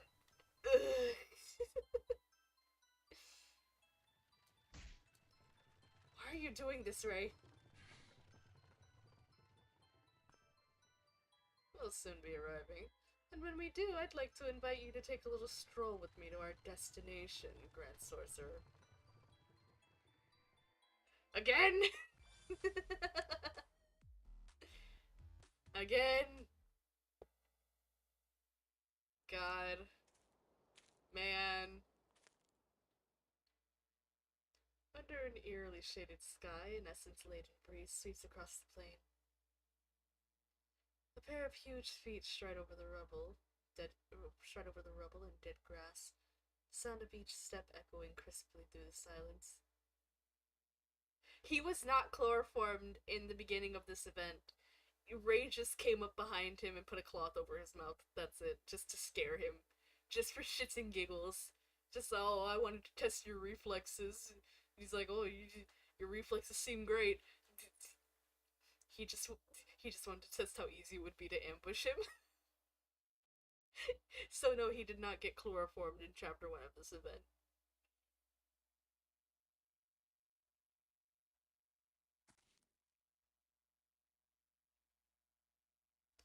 Crouching, the forest guardian surveys the ground and quickly discovers human tracks. I know. Quincy's unease has been growing since Aiden's disappearance.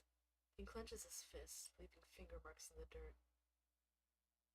This feeling reminds me of the days when I lost everyone I wanted to protect. Oh, Quincy!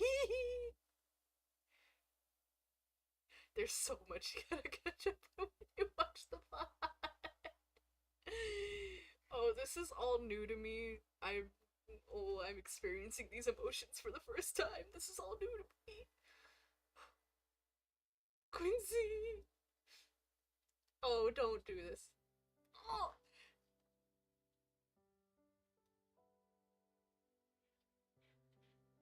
Bitch, the fuck are you doing here? Hell,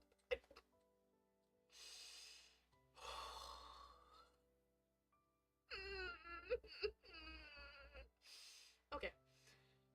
We're good.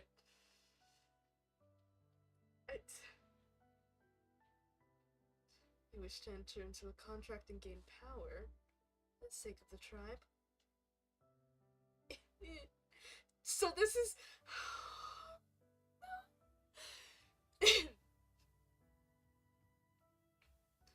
First, all I wanted was to protect the area I knew so well from destruction.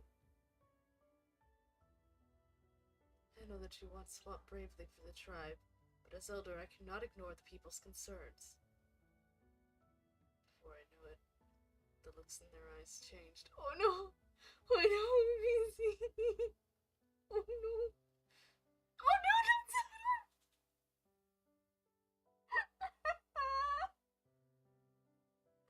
No, you can't bring him into this!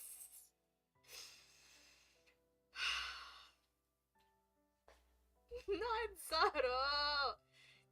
That's fucking cruel.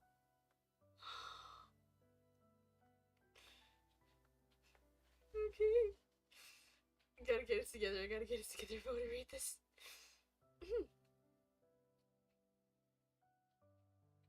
Forget the promise. I was wrong to burden you with the responsibility of protecting the entire tribe. This is why Quincy. In the end, even the one I knew best disappeared from the world. Fuck me!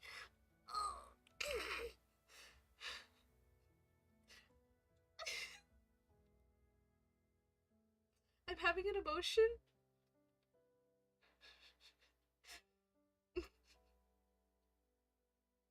The altar maintenance has been completed. Good work. Oh no, Lucy. Fucking where you, you bitch?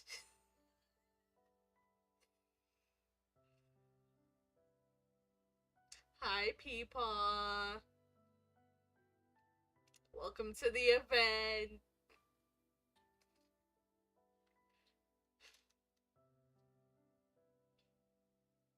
Not rather too much fun, have you, old friend? Reluctant to end this little journey of ours. Or perhaps not a soul awaits you, so you'd rather go anywhere but... Kuya!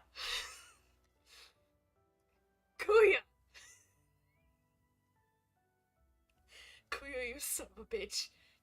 Piece of shit, you motherfucker. I love you, but fuck you. Kuya. Oh, he's pissed. Rightfully so. He is rightfully pissed. Quiet. Oh my. Must one be needed by another to feel the desire to return home?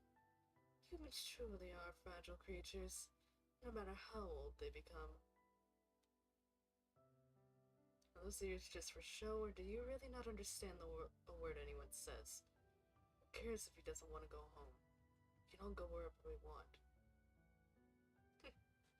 As lifeless as my old friend is right now, it makes no difference where he goes. You're... Kuya, Kuya, Kuya, Kuya. Kuya, you fucking piece of shit. You son of a bitch. God, I fucking hate you. I fucking hate you, but I love you, but I fucking hate you. You're such a fucking asshole, my guy. Oh, oh, oh no.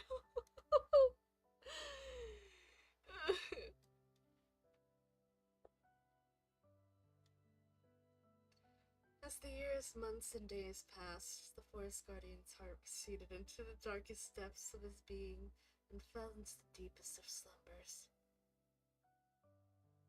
However, eventually that feeling faded away. Oh! Tightening the bandage wrapped around his wound before, Hunter's glint flashes in the woodsman's eyes. Oh! Things are different now. I see. Yes. Mm-hmm. Mm-hmm. Hmm. Anyway. Walk faster. Give me a break. Hands tied behind my back and the ground here is bumpy as hell. I wonder how Quincy's doing. Your ex-tubemate looks rather dispirited. Why not go comfort him? Instead of spouting in this nonsense, how about you tell me where exactly we're going? I'm not interested in playing guessing games with you. No need. The captain cocks his chin and casually points to the foot of the mountain up ahead. Looks like there's a cave. This is the entrance. Ooh, interesting looking. The group enters the narrow cave opening and the view suddenly widens.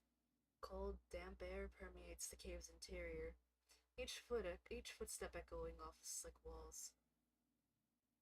It's a lot bigger in here than it looks. Is this where the journal is hidden? Continuing deeper, they come upon a rusted metal door. The captain orders his men to push it open.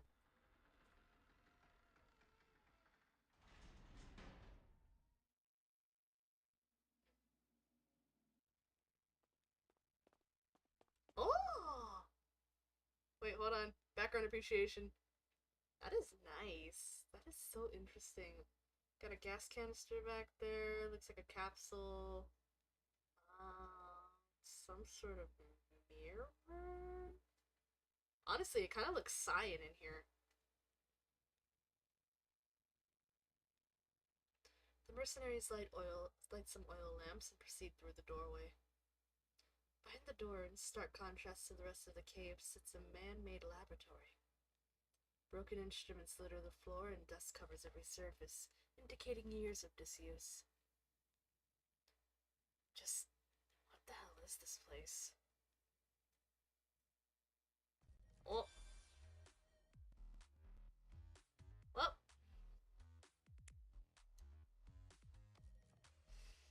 Let's go. This is interesting. This is so interesting. Oh, it's the distorted. It's the distorted music. Atop a raised surface in the center of the laboratory sits a huge but shattered gemstone. Its size, shape, and the way it's positioned seem oddly familiar. That's an altar. That's a gemstone altar.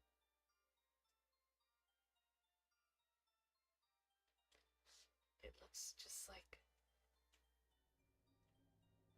one of the gemstone altars. Ray circles the gemstone, flipping through the old documents and papers scattered nearby. I see. They were performing these kinds of experiments. You two, pack up the gemstone. The rest of you. Captain, we found the journal. Oh shit. That's pretty. That's real nice. One of the mercenaries calls out to the captain and hands over a maroon book with an elaborate crest decorating over its cover. An elaborate crest decorating its cover. Remember how I said I couldn't fucking read?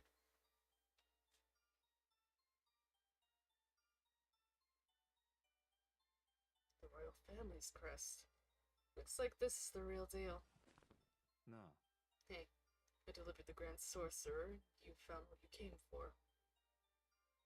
According to our agreement, it's time to take me to your employers so I can join their research into gemstones. Oh. Ray? Is this why you sold me out? Quincy and I trusted you. Oh no. Shh, Aiden, I'm sure there's a vision here. Okay? I'm sure there's a vision here. Don't worry about it. It's fine. It's fine. Don't worry about it. That's the light altar. Oh god. Hearing his companion betray him so casually, Aiden can barely contain himself. His hands still tied behind his back, he angrily rushes towards Ray. Oh! There's nothing I won't give up to achieve my goals. Don't tell me. You believe you're an exception to that fact? Huh. Well said. With that attitude, you make a good mercenary. We're not so different after all. How would you like to become a member of Crypt? I'll consider anything as long as there are benefits involved. Damn it. Quiet down. Ray grabs Aiden by the arm and pins him to the table. Brain, we're gonna stop that train of thought right there. This is serious.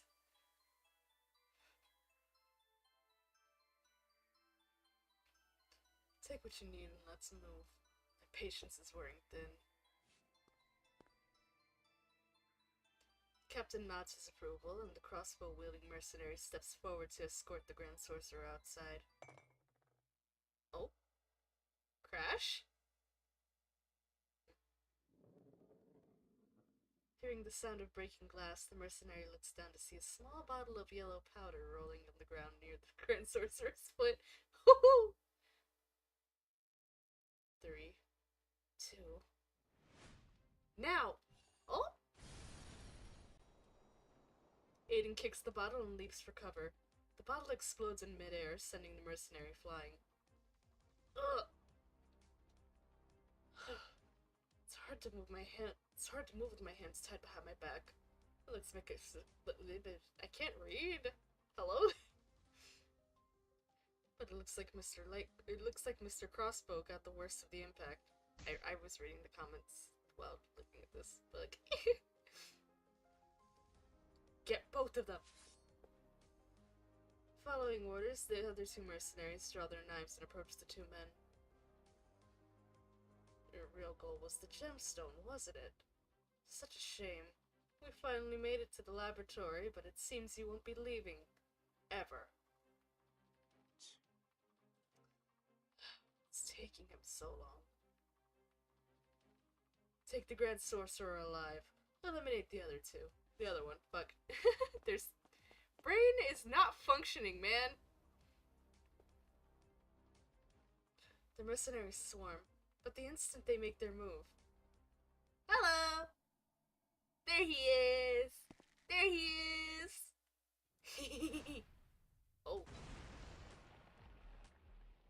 Damn, Quincy! A gargantuan figure smashes into the oncoming foes. The mammoth fist moves with such speed that they never saw you coming. Oh my god! Finally. Always with the dramatic entrances. The huge individual, terrifying to his enemies, reassuring to his allies, stands amidst a cloud of swirling smoke and dust. Yeah, buddy! All according to plan. Oh, fuck yeah. Wait, can the next chapter start with that music, please? Please? Please? Please? Please? Can we just, like, please? That would be so badass, though. That would be so badass, though. Come on. Returning to the three men's discussion of the so-called plan. Do you have a plan? No? I do. But something tells me a certain Mr. Worrywart isn't gonna like it. I plan to trade the Grand Sorcerer for information from our rivals. Huh?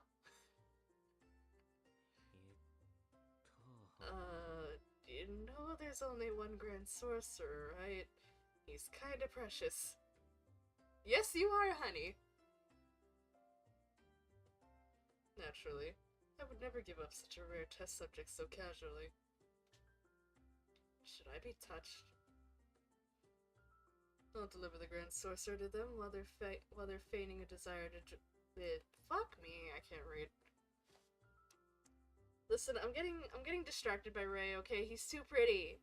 He's too pretty! I'm blaming him now. I'll deliver the Grand Sorcerer to them while feigning the desire to join their employers for research team. Fuck me, I can't read. Then, when we reach our destination, we'll attack and take the journal for ourselves. If you two go ahead with the enemy into the dark territory interior, I'll have no way of keeping up. Relax. I have a little something to help make the best of use of the Grand Sorcerer's essence. Yeah, his mask has been gone this entire event. He only put the mask on, like, once. And it was for, like, that whole little shtick there. His mask has been gone this entire event.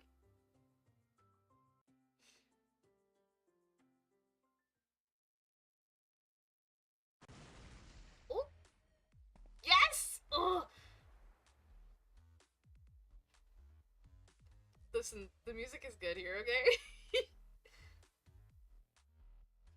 All according to plan. Oh, baby! Oh! He's got the gemstone necklace. Looks kind of like...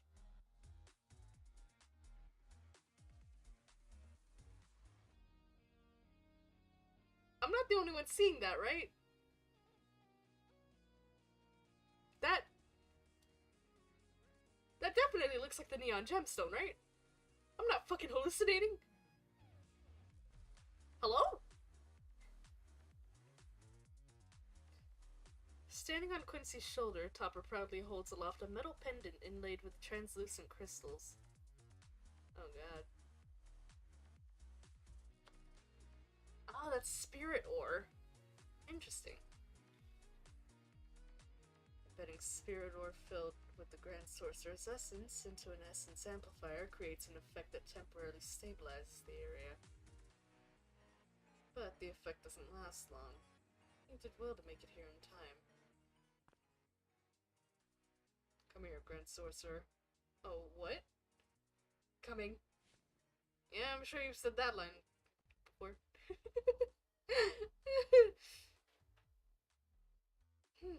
I need to stop with the jokes. This is very serious. Ray cuts the rope binding Aiden's hands. He furrows his brow as he spots Aiden's injuries from the earlier blast. Oh no! He got a little scuffed up! Buddy boy! Whew. Finally free. Are you hurt anywhere. Just a few cuts and scrapes, but nothing major. Ah! That's so loud! God damn. Oh. Sound of a wall crashing down echoes through the cave. Yet another enemy collapses in a heap, leaving only the captain still standing, holding a severely injured right arm. Quincy, you gonna go feral, my guy? You deserve it, honestly. Ready to surrender? Your right arm is useless. You've put me in a difficult position here. Our employer put up a rather hefty sum of money, you see. Ugh. Oh no! Having suffered the brunt of the earlier blast, the mercenary fights through the pain and aims his crossbow at the forest guardian. Oi, don't even think about it. Woo! Ray unleashes a kick at the mercenary's wrist, sending his weapon flying into a nearby wall. Ugh. Oh god. Without hesitation, Ray draws his dagger and slings at the unarmed foe. Oh! Fool. Oh? What is happening? Surprisingly, the captain drops his defense and dodges Quincy as he sprints towards his Question mark?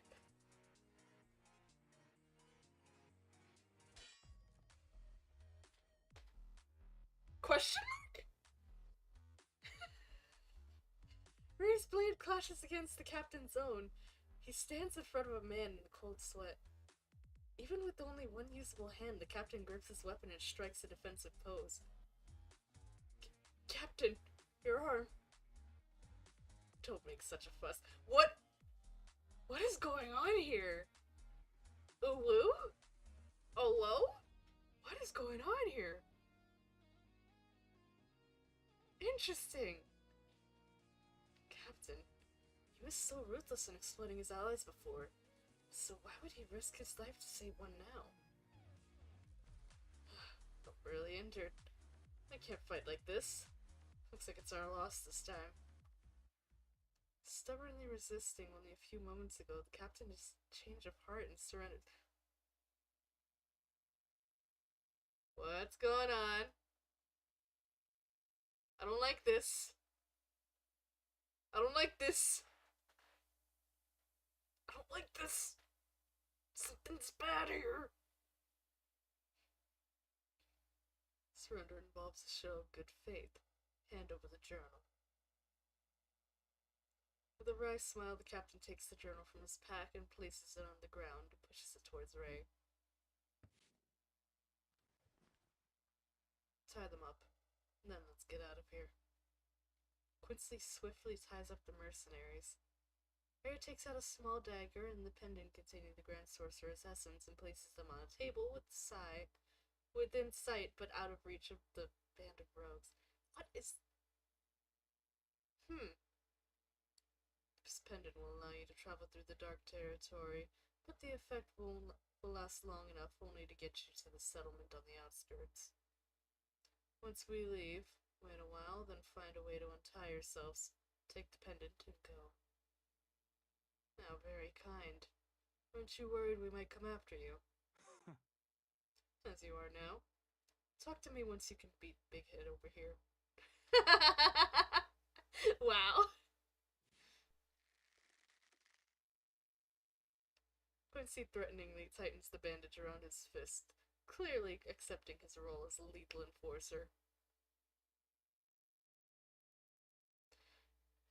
Ray, Quincy, I packed up the journal and the gemstone fragments. Good. I'm ready too. Let's move. The three exit the cave carrying the journal and experimental materials, plus an assortment of other research documents of interest. So are we not going to... Are we not going to explain what happened there? Are we not going to explain what that was? Are we not going to, like, talk about that? Are we just gonna, like, let that sit there? Honestly? Are we just gonna, like... What are they? What are they? What? What are they? That's weird. What are they? exhausted now. God. Was Captain Ray pleased with our little mercenary act? You both put yourself at great risk. How could I feel otherwise? Too dangerous. Be doing that again. Understood, Mr. Worrywart. I'm not trying to brag or anything, but keeping up the act while secretly taking the boom bottle from you was no easy task. And then I had to make sure my kick was perfect, or else. Oh, no. Aiden! Aiden jerks as he feels a sudden sharp pain in his side. As if utterly by instinct, Ray jumps to Aiden's side and supports him with his shoulder. Oh, no. Little devil. Boy, what's wrong? Are you hurt? Is it because of the blast? But I'm sure I gave him the lowest strength bottle. Don't worry. It's just a bruise from where I hit the ground. Nothing serious.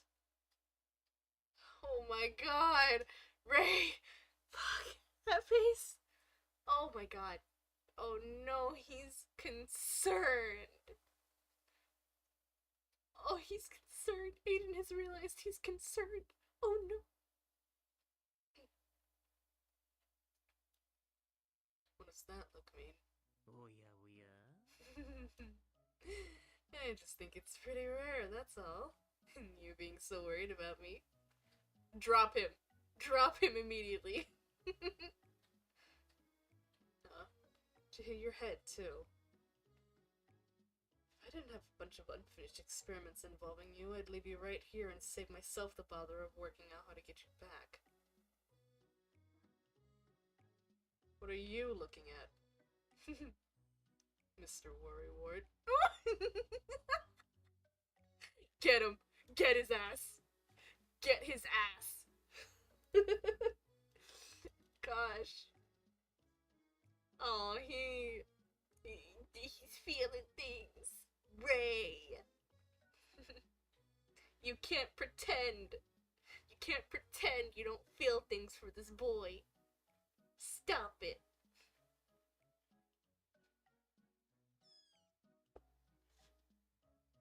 Oh. Oh, Quincy totally burned you, Ray.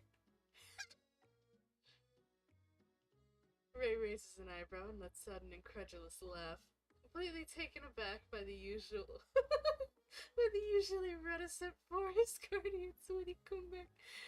Yo, he really did get his ass. You too. My buddy. Oh my god. That is great. I love that. I love that for them. After leaving the Dark Territory, the three men make their way to Ray's cabin in the Water Territory. Here, they stay for a few days in order to further inspect and analyze their haul from the cave. May. Hey, I'm back from the market. Quincy went to pick up some fruits nearby. He'll be back soon. Where should I put this new oil lamp? Ah. Good work. You can put it wherever you like. The cabin's proprietor lies on his back atop the makeshift bed, holding a journal aloft as he studies its contents. He's literally just chilling on his bed looking at the book. Put it wherever I like. Might say that, but once he gets into his research, the documents and instruments start to pile up. I can really even see the floor. It's the autism, leave him alone. I wonder your bed's all the way up there, Father. Otherwise you'd drown in all this stuff. Aiden finds a small vacant spot on which to place the newly bought items. However, a new problem arises. Where to sit. Just hop on the bed with him. It's fine, just hop on the bed with him. As Aiden ponders whether he should move some items aside to make space, Ray sits up and vacates half the bed. See? See? Perfect! Aww. Ray wants you to sit next to him. I was gonna just like, you know, I was expecting you to just like go in there and invade his space and then, you know, he'll allow it after. But no, Ray's like, come invade my space. Come invade my space. Okay. Oh, Ray is so soft for you.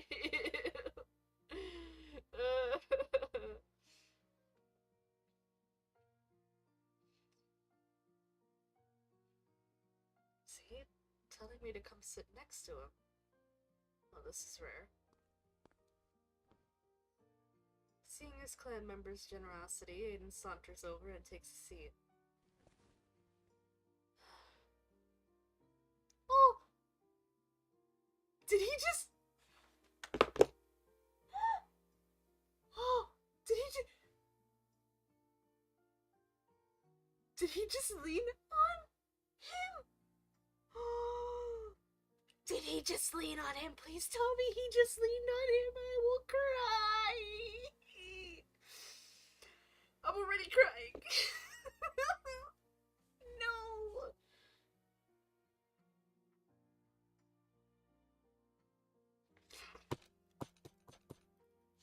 God.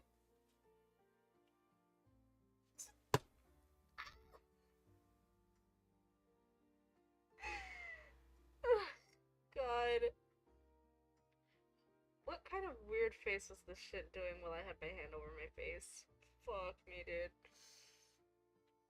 Oh. They're cute. They're fucking cute. Oh no.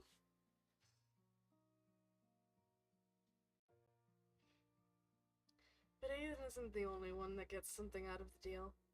Ray adjusts his position and leans against Aiden, becoming a sort of oh no.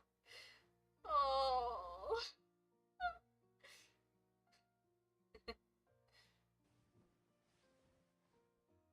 How's the research on the gemstone fragment going? Do you need an... Oh god, what's in my eye right now? Hold on, there's legitimately something in my eye. Hello? What is in my eye right now? Dude, you can't do this. Oh, okay. We're good. We survived. How's the research on the gemstone fragments going? Do you need my help with anything today? Nope. I've already clarified the gemstone's main functions. I'll look into its other uses later. Ray points to the dissected pieces of gemstone on the tabletop, his gaze never straying from the contents of the journal. Based on these notes, I've determined that it's an experimental replica of an altar gemstone, used by the First Council of Sorcery to solve the issue of the dead zonification. However, due to the lack of available information at the time, the experiment failed to progress beyond the preliminary stages, and was far from success. When you put it like that, maybe the gemstone isn't as valuable as we'd hoped. How about the journal? It mentions a few primitive theories, some of which have since been further explored and expanded, and others that have since been proven false.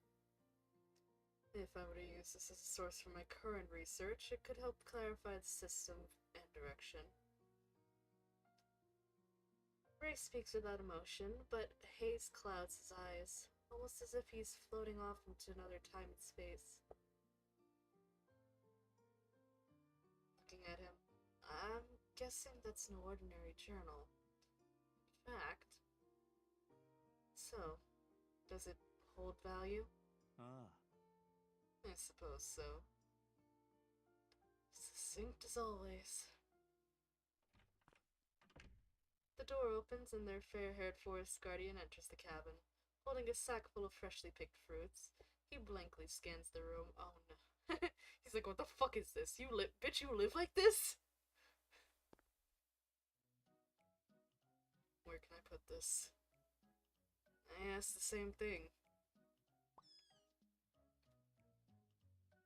Yeah, here should do. Oh, don't move anything! Quincy uses a foot to move some objects aside and makes space. Ray immediately shifts his attention away from the journal. Stop, just give it here. You'll mess up the specially arranged layout. Yep. Or how about you explain the layout to us? And we can help tidy things up around here.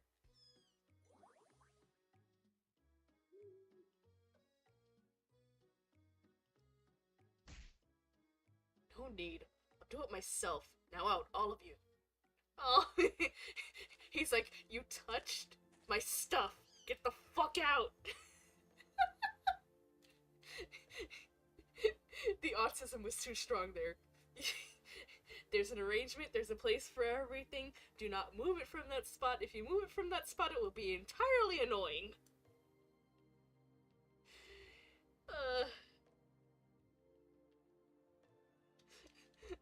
This is like when I get told that I'm very neat while at work. I'm not... It's not neat, it's a system, and it helps me focus. If this thing is a centimeter to the left, it will throw me off. I will notice it. If you do not put it back in the exact same spot, I will go fucking feral.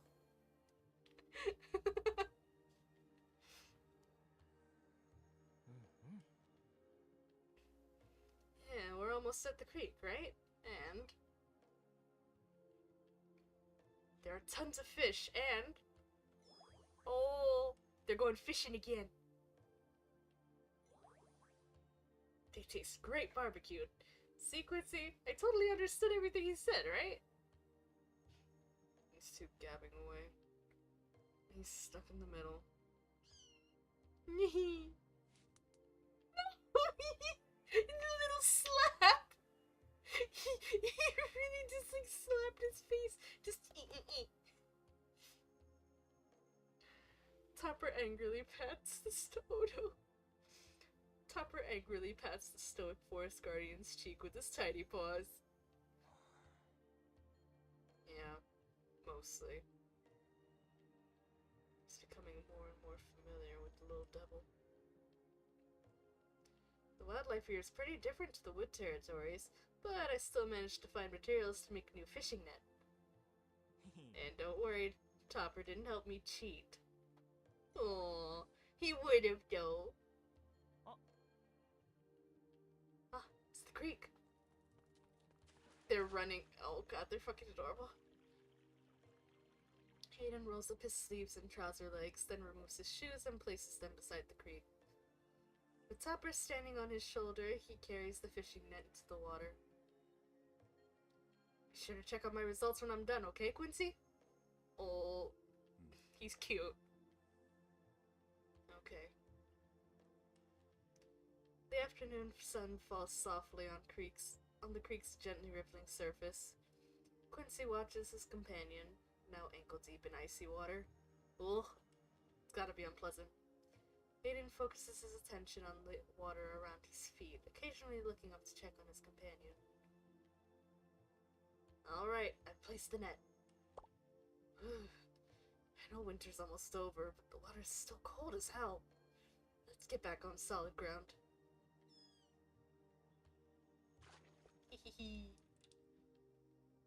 Winter. Yeah, it's almost over. I still haven't finished training the little devil. Need to teach him about the various terrains of the forest, plus some weaponry skills. Oh, I smile. That way, he'll become even stronger. No, cute. As he contemplates the coming spring, a slight smile spreads across the forest guardian's face. The silence that once filled his heart now... Oh god. The silence that once filled his heart now emerged a mere figment of the past. Fuck, I can't read. I'm too emotional. We're done. We're done. We're out. So much happened. So much happened. Ah. Still not over Quincy. I'm gonna fucking punch Kuya later. I'm gonna fucking punch that stupid fucking old man, there's gonna be elder abuse.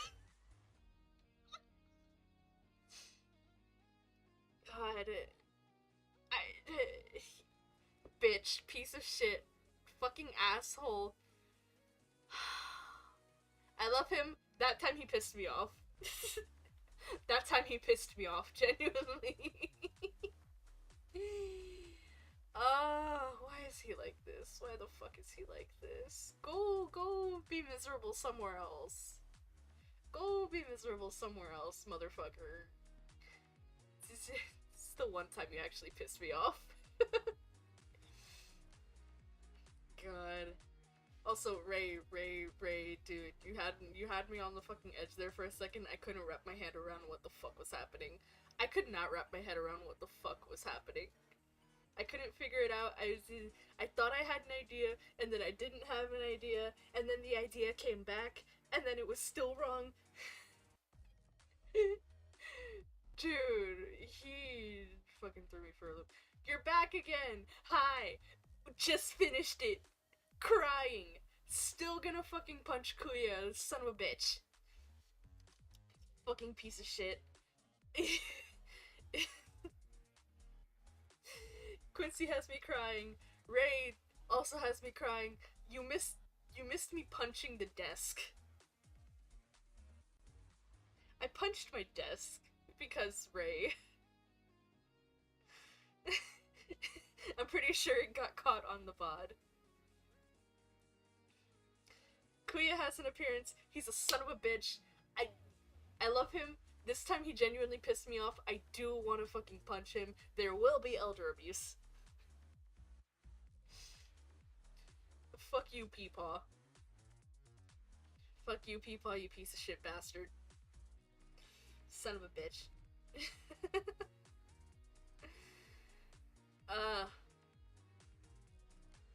Yeah. And Ray,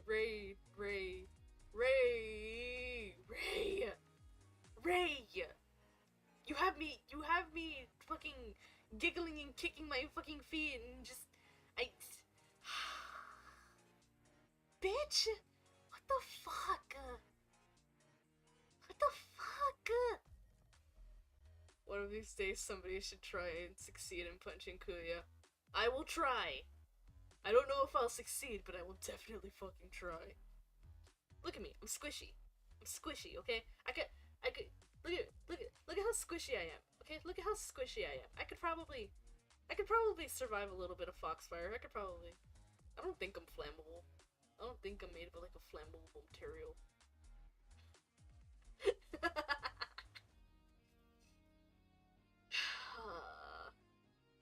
This shit. Also, Topper doing his Topper just like punching the shit out of Quincy. That's how my cat wakes me up in the morning. That's how my cat wakes me up. Just get the fuck up. Hey. Do I even attempt? Ooh. Hold on. Yeah, that's what I thought. I don't think I'll be able to do that. Yeah, absolutely. Uh-huh. See? You get it. I'm just pixels on a screen. I could survive.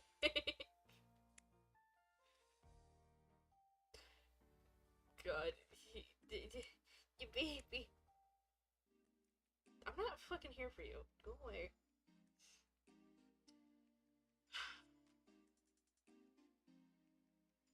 I haven't really pulled. I should. You know?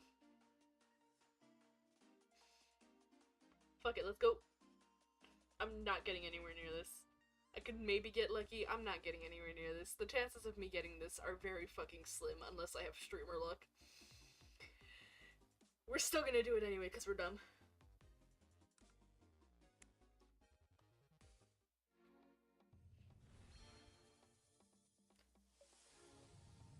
Yeah. Yeah, that's about what I expected. No, I said skip! Fuck it, mem crystals. Mem crystals, baby. Yeah, I knew I wasn't getting that one.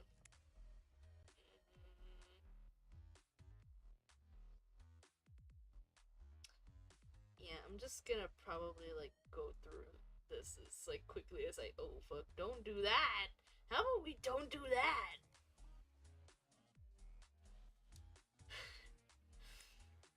I'm gonna probably like speed run this a little bit. You know. Anyway, be careful. Gato might be in the next two. I know. I know. I know, my precious puppy. He might be in the next couple of events. Listen, I already have nothing. I should really spend this event building up, except for the fact that Ray is one of my must pulls. Unfortunately, Ray is one of my must pulls. My three must pulls are Ray, Kuya, and Garu. I'm probably not gonna get this Ray. I might as well just spend the rest of the time just getting contracts for maybe a future Garu. That would be the smart thing to do, but as we know, I'm not very smart. So, that event was nice. That event was great. That event hurt me. It hurt me so good. I love pain. I will try to get that. I will try to get that Ray. I will attempt. Listen, I can hope that finally the Eddie fans will be satiated. I can hope that the Eddie fans will finally be satiated next event, and I won't have to pull for anybody, you know? we can have admin next event. Yay! Eddie! Woohoo! And I can save up contract. We play gacha games, of course we like pain. Yup! Yup!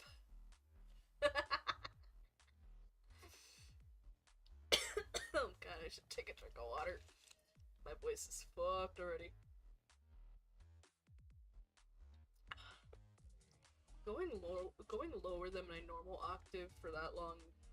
Ouch. Anyway, I noticed that more people hopped in here at some. Oh, whoa. I'm trying to stretch. Can my thing not go weird?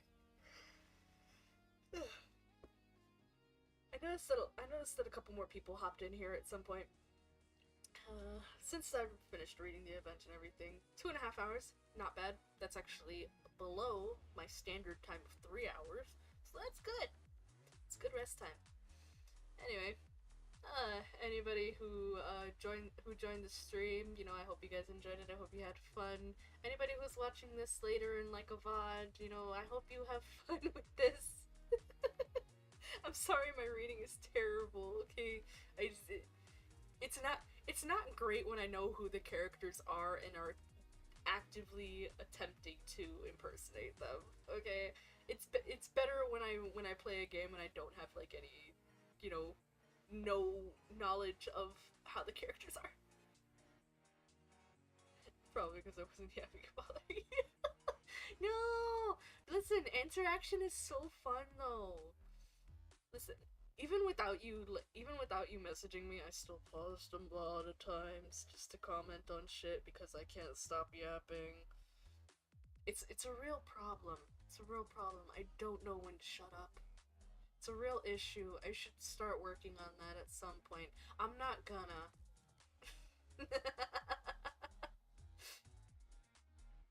Anyway, I appreciate everybody who came to the stream. I hope you guys enjoyed it. I hope you had fun. I'm gonna try. I always say this at the end, but I'm gonna try and stream more often, please. I just work, life, things. I will stream when I'm available. But I appreciate everybody who came to watch, and I appreciate my friends for being here. I will maybe I should just stream every single event that New Carnival does. I should do that. I think I should do that. Anyway, I will see you guys next time, I guess. Hope you guys have a good night. Thanks for coming. Bye.